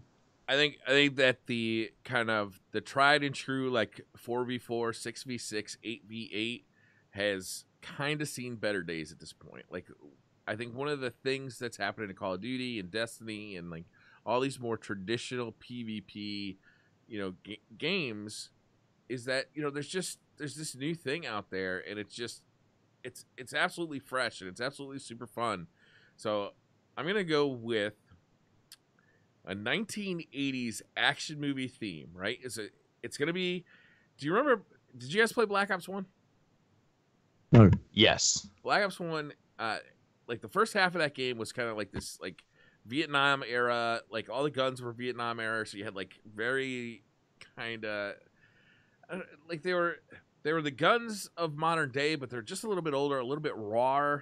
Using them in PvP, they kicked a little bit more than a standard Call of Duty gun. Like there's just more of a commotion and more of a chaos. So I'd go with like a 1980s and like really like kind of step into the action movie vibe and bring that into PvP. But also, I think it's time to just reboot what we expect from a Call of Duty game, right? Is like, I know a lot of people like the zombies, and I know a lot of people like just the Call of Duty PvP, and a lot of people like the campaign. But I mean, it's just gone on for so long that it's gone to, like, it's just become stale for so many people. So let's switch it up. Switch up the the 6v6 or the 8v8. Switch up how do we need 3 different portions of a Call of Duty game? I don't think we do. Like, let's really focus on, like, let's make an amazing story that's like an action movie from the 80s. It's just big and bombastic in all the 80s ways. And then let's make Battle Royale Call of Duty. Let's just fucking bite the bullet and do it, right? Ooh. Like, if you had, I still think there's room for a AAA developer to jump on the Battle Royale bandwagon and really turn some heads, because like you look at PUBG is a great game, but it's still not nearly as polished as like a AAA game. You look at Fortnite's a really fun game, but it's much more about the building than the shooting. And if you're really just a first person shooter fan, Fortnite really doesn't scratch that itch, right? It's a different it's a different type of thing. I think there's room for somebody to come in and really make a polished, well controlled battle royale game. And I think COD, with the momentum they have with that brand, I think they could really shake it up. But do you think Call of Duty, just on your point there around Battle Royale, before we dig into the 80s, because I've got a lot of questions on that, do you think Call of Duty is the best platform for a Battle Royale? Just the way that the engagements happen? If you had those physics and the hit registration and stuff that you had, instantaneous and the control, death, it's not really, when you play it, like, everybody says it's instantaneous death, but when I used to play it a lot, like, you get shot, you'd turn around, and you'd smoke a dude, and you'd feel fucking good about it. It happened. Like, there's just enough time that if you got good, you could do that. Like, yeah, if they hit you with a shotgun in any game, you're going to die immediately. Sword Chucks just said in the chat, I miss fun kill streaks. Imagine kill streaks in Battle Royale. Yeah, I mean Now, that's you go on a fucking 10 kill streak and all of a sudden you're fucking up in a chopper mowing motherfuckers down. Yeah, not just kill streaks, 80s kill streaks. So none of this Oh yeah, fucking satellite laser beam no bullshit. analog. Like I want we're analog talking death. we're talking huge explosions with helicopters and shirts being ripped off and a lady in your right hand and a gun in the other. Like The something first like scene Escape has to be me from- tying a bandana and like not like okay, let's go fuck shit up. yeah. See, I'm thinking less Commando and more Escape from LA or Escape like from New it. York, I or like like it. the Warriors kind of, where it's kind of like a dystopian 80s future, if I that can do makes that. sense. Yeah. That for me makes, because you've got liberties then to go. So it's like Infinite Warfare or Advanced Warfare, where like the world's gone to shit, but the world's gone to shit in the 80s. So it's like that kind of setting I think would work. Or you take it like RoboCop. I think if you're going to go 80s in that way, where there's like 80s advanced technology. So it's advanced, but it's retro advanced. Right. I think It's that would be kind it's of... like looking at like the car of the future as envisioned in the 60s, where it's like it's just a completely different thing than what we actually got. It's kind of like what was that game? Far Cry Blood Dragon. Blood Dragon. Oh Similar- Oh my god, that would The be so 80s much fun. The Like, I'm 80s sick of the retro modern tech. warfare. I'm sick of the future warfare. The WW2, man, I thought I'd get more excited about that than I did, but it ended up, I'm still kind of sick of it from 10 years ago. I mean, we all know how it ends. That's true. I mean, there's just a ton of fun shit you can do with guns and explosives in like an 80s kind of setting, because I mean, we're all familiar with all the shit from watching Rambo, watching, Terminator, watching like all of that shit. To just put a game in there and just really like play up the camp. I mean, I feel like Call of Duty is ready for just a complete massive remake or redo. Like, I don't think that the 6v6 kind of game mode is just the way forward. I think people are just kind of bored with it at this point. yeah. Yeah. I mean, agree. I hear It you needs on a- that. It needs a reboot. I just think, like, before I go into my Call of Duty, I feel like Battle Royale on COD, to me, isn't the answer. Like, where I'd love to see Battle Royale would be like, and again, it wouldn't happen, but something like Last of Us PvP in a Battle Royale scenario, for That'd me, be awesome. Battle Royale with 100 people like that, where like 6 bullets is all you've got. Like, you're not going to kill and kill streaks. That's what you're going to fucking You got hit 6. people with. You're going to hit people with bricks. You're going to set traps and sit by them. You're going to fucking craft and shit. And like, it's All just right, I'm out. I fucking hate those goddamn traps in that game. the bitch bombs. But no, to make a bitch bomb, you're going to have to craft and forage and fucking get twigs and berries and shit. Yeah. And like, it's not going to be easy. To me, Last of Us, where you're fighting for your life in every single 1v1 you're in, where it's like fucking brutal violence, where you're slowly choking a bitch out. And there's like, Sounds to that me like to you're me- describing a survival battle royale, like DayZ, maybe that would be dope. something like that. you I know just what don't want zombies and shit. Like, to me, I do. think- I want PVE element. Don't want to be sitting on a hill, going. I am going to see everything that approaches from a mile away.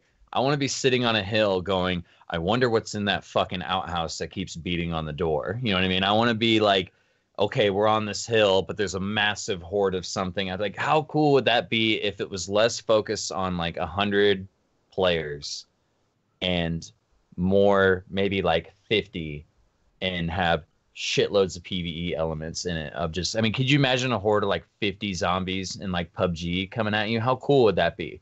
Like, these guys are sitting good, man. They got the military drop.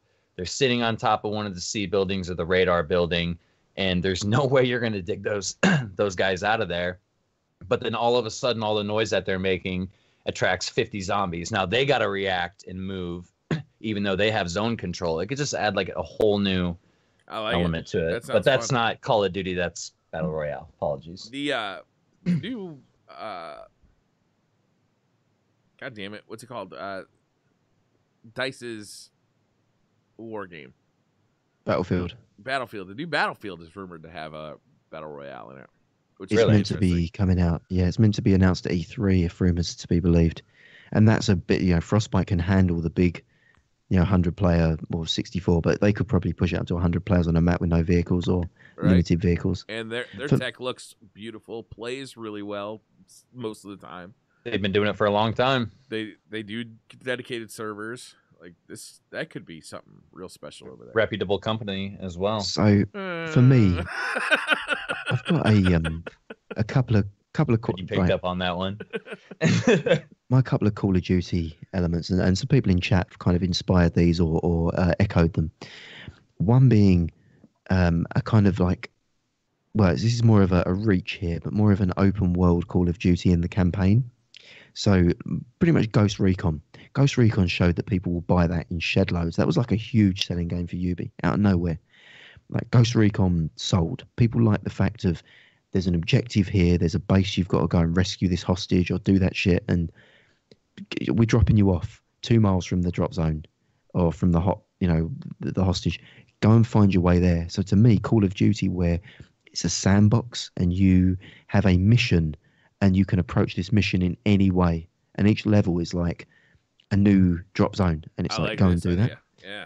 That to me, I think, would still be the Call of Duty that you like, and you can be sneaky, you can be guns blazing, and then it allows for co-op as well. Like for the first time, you could have proper co-op, not just 2 people running the campaign, but 2 people then changes. You might be like one person sniping, one person going in and cutting throats, and I don't know. You said it in Vietnam, have like an apocalypse now, where you're slowly moving up towards like a colonel that's gone upriver and gone AWOL, and you're like moving up through Vietnam settings, and overcoming stuff. That I think could work.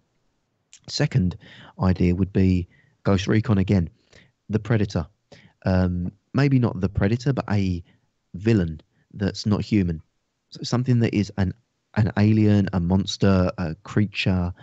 Something has happened, and you've now got to try to shut them down. Something that's not a robot, because robots are boring, but like scale it back, make it less about a big organization of thousands of military things, but just like your squad in the jungle, and you're slowly, like Halo Fall of Reach, where you've got a squad and you're losing people as they're going, and like, people are going down, and you're starting to, because I thought that's what Call of Duty World War II was going to be, and it really wasn't. Like you didn't have any emotional attachment to that cast, in my opinion.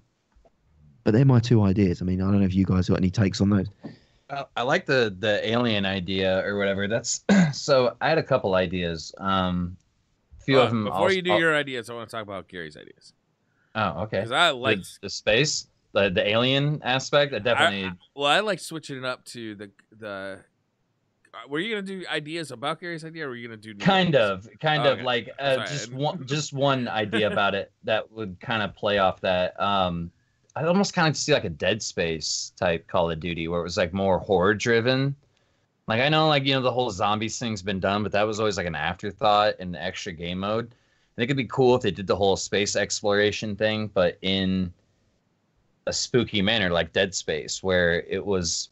You didn't really know if it was an alien or if it was like a genetic mutation or something like, and as you work your way through the story, you find out if it is, alien or if it's some sort of a mutation or something. I think that'd be really cool. How you do PvP in that setting, I don't know, because there's always that temptation to do it really over the top when there's space and zero gravity and all that stuff, but I wouldn't necessarily want any of that. Maybe there'd be more like PvE multiplayer where you team up in like you've horde got to take it like, do you remember the classic on, I don't know if you played PC back then, but the original Alien versus Predator and Alien versus Predator 2 on PC, where you had like, you could be the Predator, the Alien, or the Marine. So good. Call of Duty, right? Imagine then you could be the classic Call of Duty Marine, whether it's space or on the ground there, or you could be the monster or the villain, and it's a completely different sandbox, so you're playing as one of those. I think that's a way to do that and make it still classic deathmatch, but interesting and unique. It's also replayability for the campaign. My biggest problem with Call of Duty PvE, or like it hasn't changed in like forever.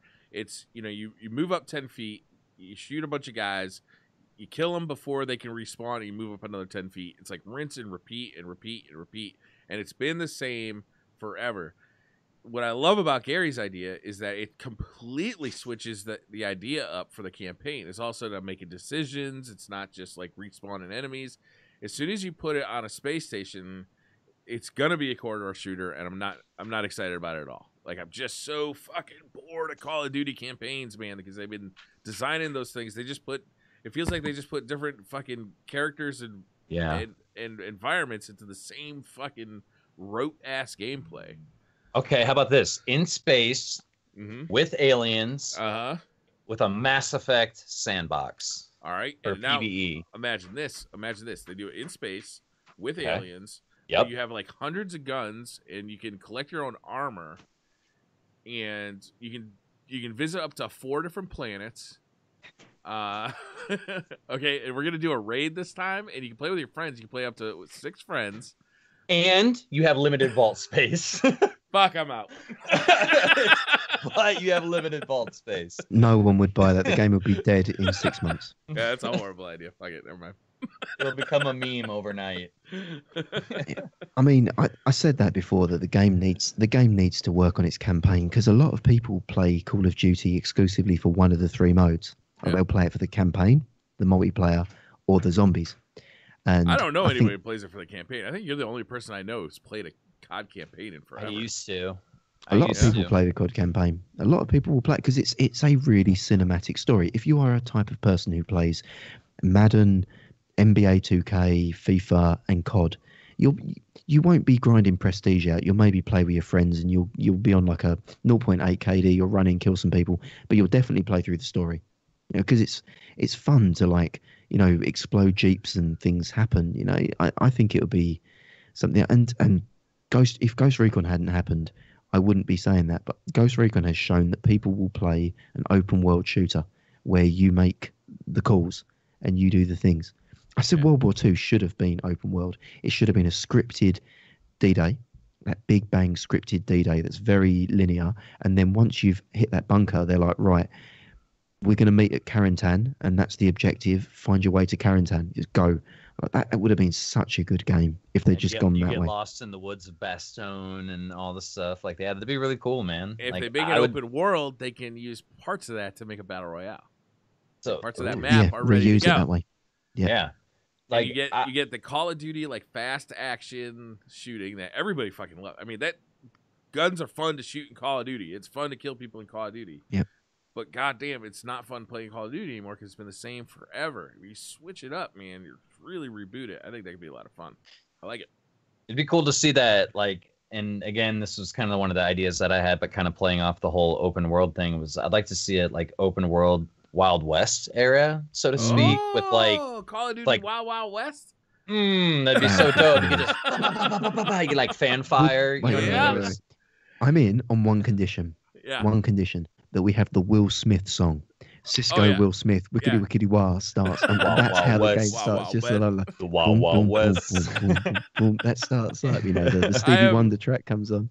I am 100% into a Call of Duty Wild Wild West. That would be amazing. Oh my God, that'd be dope. So and you could, it'd almost be fun even in the traditional sense. But since we're trying to reimagine the wheel here, so to speak, it'd be just really cool to see it in a open world Wild West setting where it's law versus lawbreakers, or sorry to bring up lawbreakers lever again. action rifles and revolvers and oh my God, twin revolvers as well, so you've got that fast shooting, Kimbo. Just or you can the fanfire, the last word. You could have some liberties with it to make it feel like a Call of Duty game, but that to me is almost more interesting than any historical setting you could do. 30 still game is that's Red Dead Redemption 2. Yeah, it is, but it's not the same. Doesn't have that Call of Duty PvP feel. That's what I'm saying. So it's not essentially 6v6 first person to 100 points wins. It could be an ongoing battle that never ends. I'm not gonna lie though, if they came out with Call of Duty Wild Wild West tomorrow, I would buy that shit right now. Yeah, can you imagine you could have it just was be Red Dead Redemption 2, and November or whenever COD drops was COD Wild Wild West. That would be such a year. Could you imagine? But you could have it be an ongoing battle to where it's always, law versus the bandits or whatever. I'm not gonna say lawbreakers again. But you to where good guys in white hats and the bad guys wearing black hats.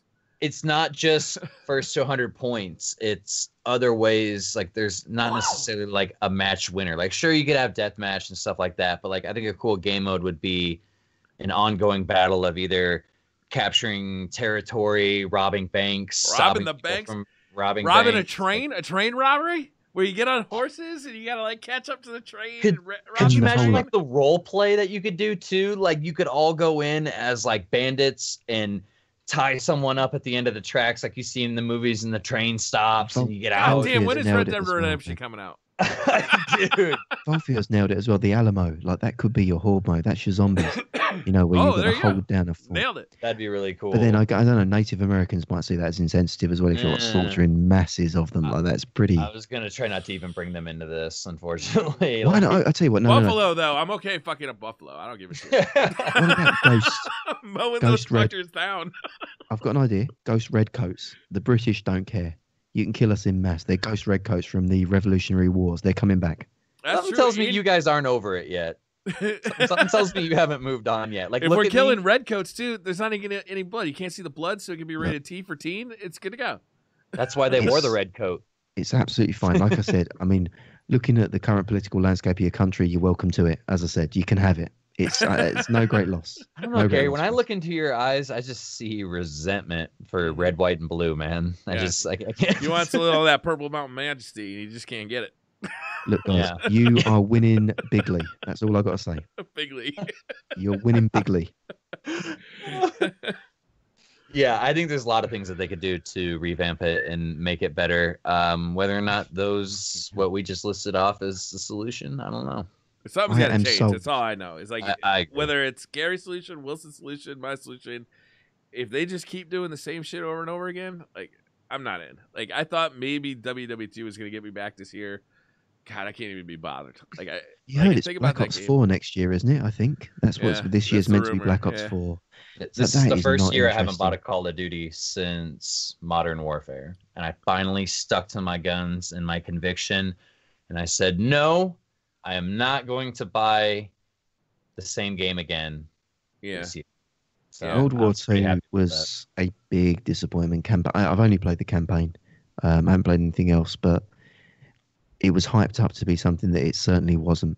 I just think they've burnt me too many times. I mean, I've bought them anyway, but I've only ever played the campaigns, and it's just now it's a foregone conclusion. You know, like you say, Briar, you know what you're going to do. Something needs to happen. If I don't get an 80s action movie, a western, or an open world sandbox game, I'm out.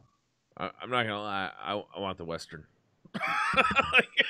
I want VoIP too. I want like in-game VoIP. So I mean, like, yeah, that could get pretty toxic because like the normal Call of Duty community. I feel like this would spawn a completely different type of community for Call of Duty. But if you could have like in-game VoIP, that'd be so awesome, man. You could like 1v1s, 1v1 challenge prize someone matches. to This is a draw. duel. Oh, Yeah, there's it's a got to proper be a deal. draw mechanic. Like it's got to happen.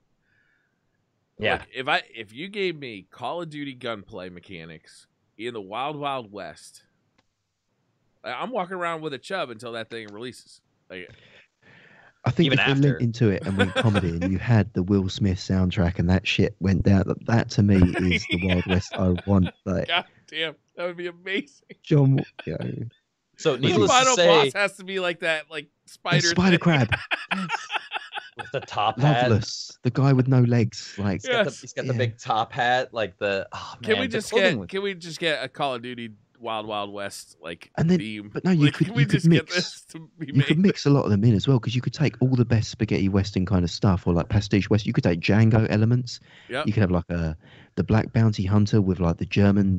You could have like so many little nods and things that like evoke that western thing.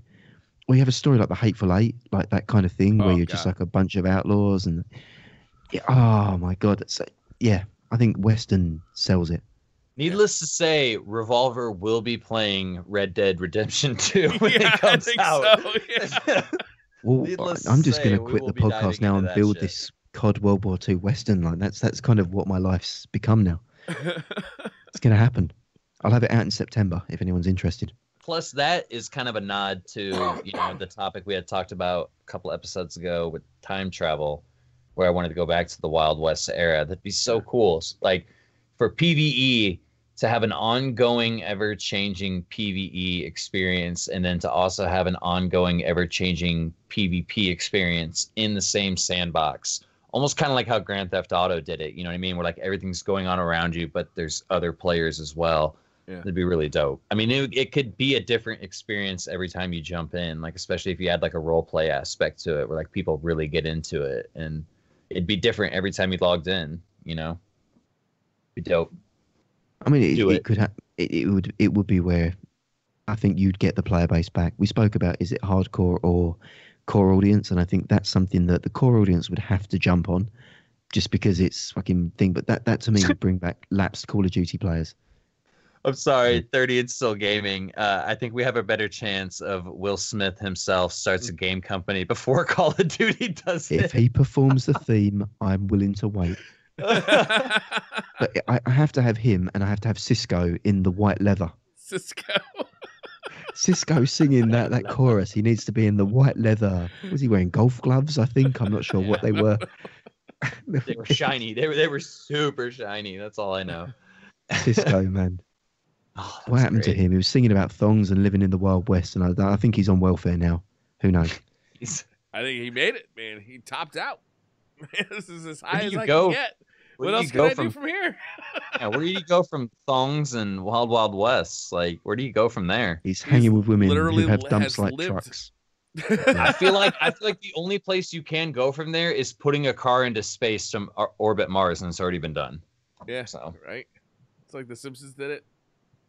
Could you imagine if that was the arms race between Cisco and Elon Musk, and Elon Musk just pipped him to the pot? Like Cisco was working on a space program to get that car into orbit. That was it. His whole life, Elon Musk has been one step ahead of Cisco. Cisco's just fucking resentful. I was just gonna say he resents the shit out of him, like more than Elon Musk's brother does. Can you imagine being Elon Musk's brother, like trying to introduce yourself? Yeah, I'm Robert Musk. Are you related to? Yes, he's my fucking brother. All right, like yes, I what get do you he's done do? everything. I basically live off of my brother's money. Yeah, I work at Blockbuster. I work at Blockbuster. Just Not that there's anything wrong with working at Blockbuster, but if you're comparing yourself to Elon Musk and working at Blockbuster, maybe might want to just kind of keep that one to yourself. Transition on to our final topic. For those of you interested, it's a little life update on Cisco here. Since 2016, Cisco has operated a store in the world-renowned Rodeo Drive of Los Angeles called the Thong Bong, which specializes in his own brand of fashionable ladies' underwear and smoking marijuana paraphernalia. So I should get some work in there. Thongs and bongs, man. The I Thong told you, Bong. he's living the American dream. I might hit him up and be like, "Y'all need some glass." Like, that'd be fantastic. That'd be the pinnacle. The thing about working with Cisco is though he doesn't work with money. So if you want a thong, you have to trade him a bong. But if you want a bong, you have to trade him a thong. So if you can sell him some bongs, but the only thing you're gonna get in trade, my friend, is thongs. That's fine. I'll just sell them all to Gary. He'll cash me out. Done. Are these You solved it. exclusively- You solved the Cisco riddle. Put him with all of his other Galgun screen monitor panties, the screen monitor cleaner Are these panties that he has. exclusively female thongs, or can I be fastened with that would some be strapping attire? It's 2018, bro. right? 'Cause Long it up. I feel like I don't want to be excluded from the thong bong. If I'm going into purchase, I'd like to be able to leave satisfied in both my marijuana and my underwear. I was could just tell you they go hand shopping in for hand. a suit today. I was thinking, a thong would go well with these pants. You wouldn't see the pants line at the back, would you? Get fitted Right. for a thong. Right. Get Well, measured for you that. don't want to have that panty, the underwear lines in the back of your suit. That's thin material. It's true. I've been going about it all wrong. Personally, I've always thought a jock strap is a better option because then you don't have to pull down to go to the toilet. You can just sit down with your pants still up and drop a log because there's nothing obstructing. It's true. It's so true. Yeah, but you subconsciously still have your pants on, and that's very weird. Like If you're letting wearing- that go. If you're Right. wearing a thong, you have to wipe, motherfucker. You do not stop wiping until you are positive.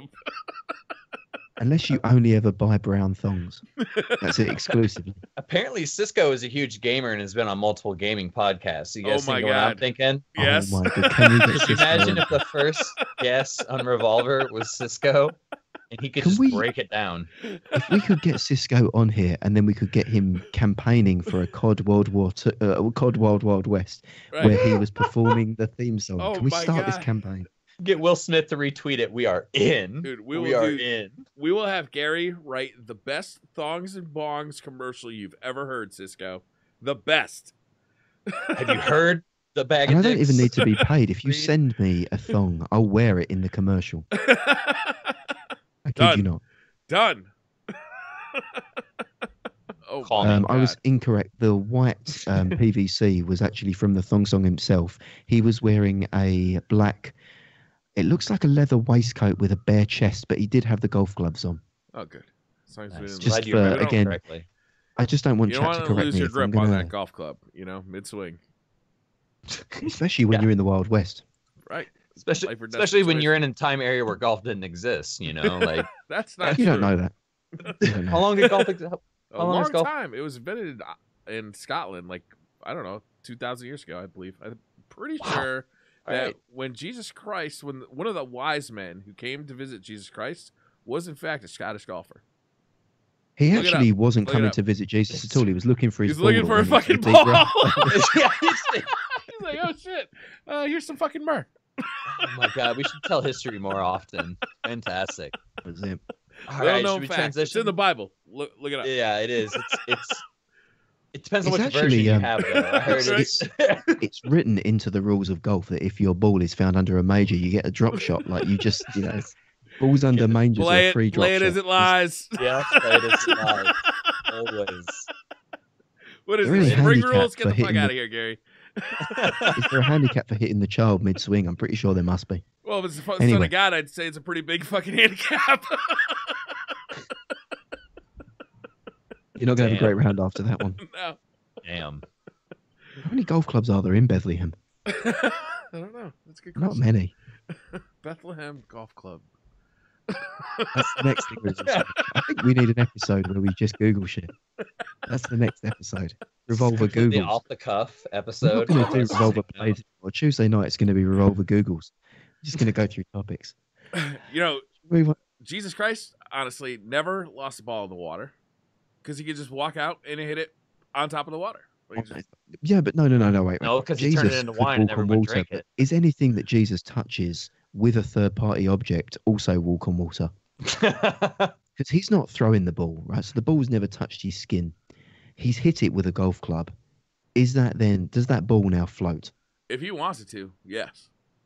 Or was he using those little aero balls, the perforated plastic ones, so that they Wiffle ball? floated when they hit? No, The training Jesus balls. doesn't use fucking fake golf balls. Jesus uses the good stuff. I mean, I don't think this is something we could settle with Jesus Google. I uses don't think Titleist, we want to. motherfucker. Titleist. That's what I'm sitting here trying to think. I'm like, what? I know a name of a fucking golf ball company here, and I couldn't There's gotta fucking be think one. of one. Gotta be one. Nailed Titleist, there it. it is. Go.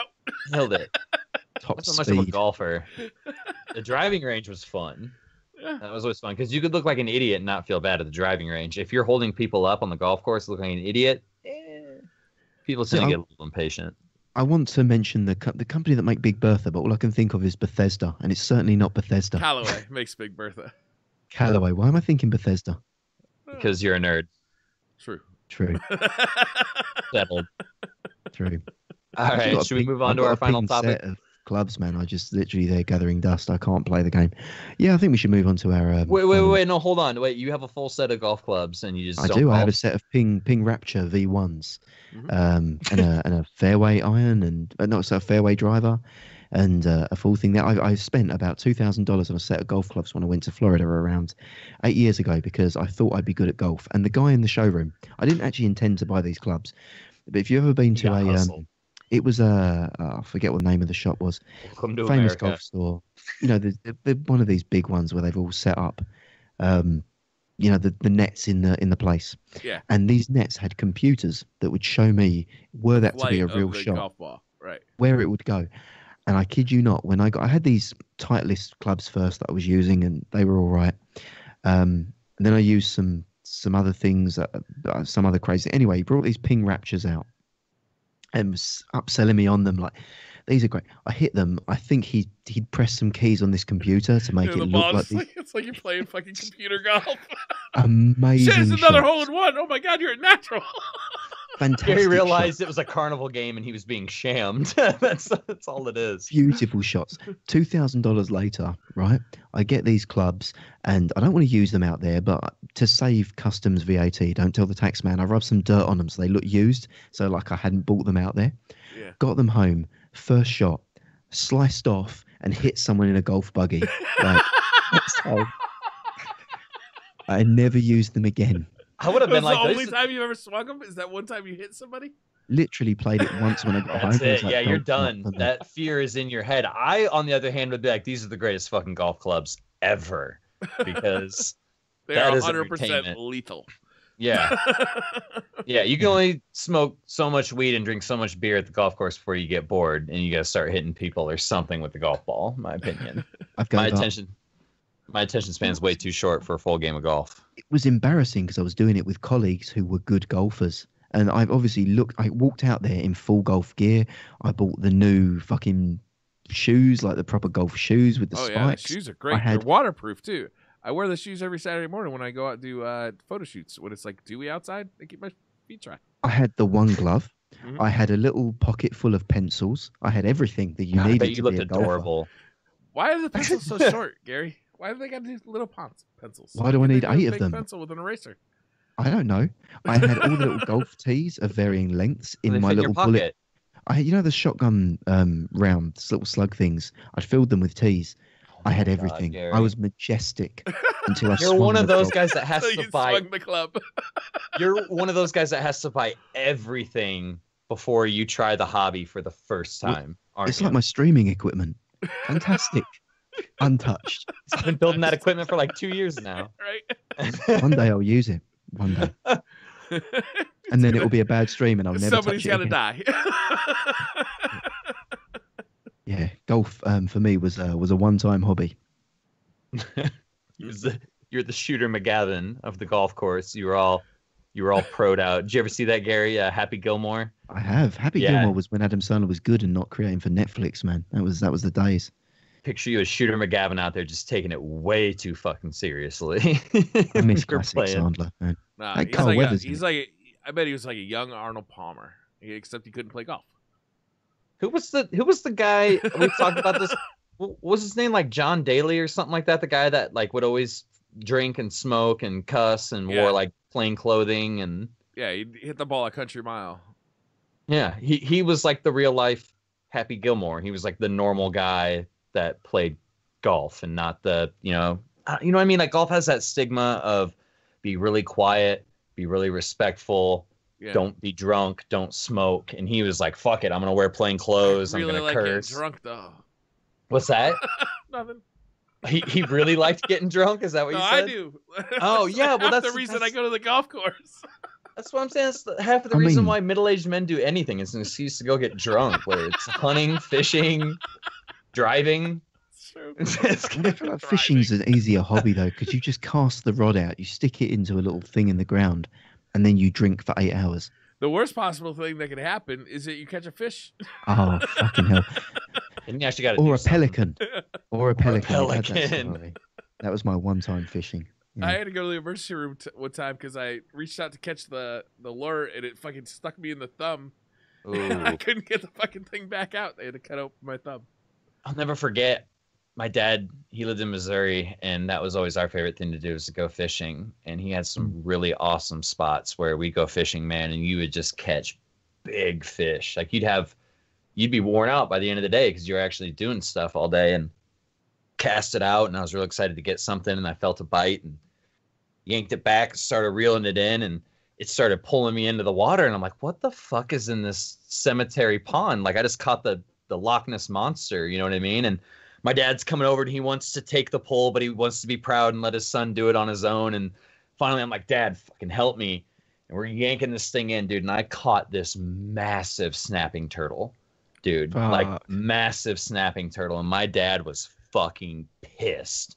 And like it At was you? my fault. Yeah. What? What did Well, you do? Did he you wasn't just going to cut take it the out on line the and fucking leave the turtle. turtle? He's going to take it out on me. Like I'm like, dude, I can't control that I caught this fucking big ass turtle. So my dad's like, well, you gotta take the hook out And I'm a kid, and this thing is big enough to take my fucking hand off, dude. And like, my dad was so mad at me that he practically wanted me to get fucking bit by this thing to realize how big of it, because he wasn't just gonna leave the hook in it. You know what I mean? And I like the way your dad treated it like a Yakuza boss that was like, he loses a couple of joints of his finger. This is it. That will teach him. He'll wear that shame. let the kid lose a fucking finger, and he'll never catch a turtle again. That's it. Yeah. Fucking cigar cutter I don't left on understand the side. logic. Like, what were you doing that caused you to catch in his eyes, that caused you to catch a turtle? It's probably something stupid and unrelated that I did before that had nothing to do with me fishing, that he was probably still mad at me for. That's understandable. Yeah, I probably suddenly I can see it from his perspective now. I probably fucked up on the way to the lake, and then the turtle was just the straw that broke the camel's back. Like, fucking. I mean, we could do a whole segment on pastimes that we've done that have failed miserably, or at least myself. I mean, I'm the king of trying something out, failing miserably, and then never doing that activity again. I'm like the opposite of you, Gary. Is I try Really? something out and I get so into it that I become obsessed with it for years at a time. Like golf. Like I got obsessed with golf for probably 10 years. If I'm not immediately good at something, I never do it. That's just it. Like, I have to be naturally able to do it or never touch Fuck it. I tried drawing once. I wasn't good at it. I don't draw. Like, that is literally it. Like, anything like that. And I tried doing BMX riding. I tried skateboarding as well, based on Tony Hawk. The game's apparently not realistic because you can't do that. You Just can't use a FYI. controller to do all that stuff with your board, Gary. You actually have to move it with your feet. It's difficult to do. Yeah. Oh yeah. There's Just a lot of practice. FYI, anyone trying. I tried to do. This is a true story. True story. Have any of you guys had BMX? With the gyro on the front, you can spin the handlebars around. I never Yeah. had one, but I'm aware of what you're saying. No, I did have one. Right, and you press the brakes, and there's a caliper that pinches. Mm-hmm. You aware of those things? Yeah. Yeah. Anyway, the gyro has a caliper on the headset, on the crossbar. Anyway, I went to a skate park with my friends because that's what you do. You get a BMX brand new for Christmas, and you think, I'm going to take it to a skate park. I'm going to pull some sick tricks. Yeah. This is it. This is going to happen. All right. Uh-huh. Put me on a half pipe. You watch what I do now. You watch me whip and nay. This is going to happen. Watch So me, anyway. Nay-nay. So I went down this mound kind of thing. It was looked like a bowl of concrete. Went down it, came up the other side, tried to brake. The brakes were too strong, so it threw me forward onto the crossbar. Yeah. Just a little preteen Gary testicle height. Which is Oh. also the kind of large grape-sized testicle was perfectly sized to fit between the caliper of the brake. No! Say it Bang. ain't so, Gary. Say it Right. ain't so. Squeezed it so tight, I spent the afternoon A&E. That was good fun. What? Never rode the that bike again. actual fuck. That sounds like Sorry. something that would happen on a Saw, one of the Saw movies. Like, It that's didn't pop. awful. Obviously, let's get it straight here. It put extreme pressure. It went from a grape to a kidney bean sort of shape. Before coming back to its normal size. It was good fun. Thanks for that visual. Giving you the visuals. God damn, I'll And, never. You talk about going over the handlebars real quick. I did concrete for 9 years, and the first job that we couldn't pull the truck back to, and we had to wheelbarrow the job. You pull the wheelbarrow up to the truck shoots the concrete into the wheelbarrow. You take it where it needs to go and dump it, and you come back and you do that like 100 more times. And someone's like, oh, I'm not taking that wheelbarrow. That one's got a low tire. Me being new, I was like, oh, I'll take the one with the low tire, guys. And they fill this fucking thing up, man. And I get to running with this thing. And because of the flat tire, the nose bottoms out. Yeah. I go over the handlebars and am completely submerged in concrete. Completely submerged in concrete. And the first thing my Uncle Mark says is, you got to clean that shit up, right? not even how you're like, you got to clean that shit up, right? Like, it's just, and So it let me just get a mental picture that you're chasing a wheelbarrow, right? it nosedives. Do you flip into the wheelbarrow, or do you flip over and the wheelbarrow lands on top of you with the concrete in it? Depends on how fast you're going. If you're not going fast and you just refuse to let go of the wheelbarrow, you're going to go over it and you're going to be on top of the wheelbarrow. Okay. If you're going as fast as I was, Yeah. you're going to be about dead even with the concrete spilling. And I keep in mind, I was a non-union crew, so I had a pair of tennis shoes and a pair of basketball shorts on, nothing else. My entire skin was covered in freaking that mud concrete too, like that, not the real sandy granular, just mud. Yeah. And if you don't get that shit off pretty quick, that lime starts to burn you as the day goes on, and you get that lime burn.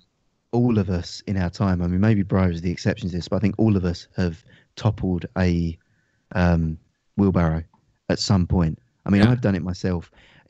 First time I was helping my uncle with his patio. He was, when you carry in hardcore, so you've got like lumps of fucking old concrete bricks and like iron fucking girders and shit. Rebar. Yep. Yeah, so we're taking this up into. He's built a retaining wall. And he's put like an old rickety piece of wood that's like going up the retaining wall, and we're dipping. So I'm young and I'm thinking, I'm a real builder. I'm helping. I'm doing my stuff.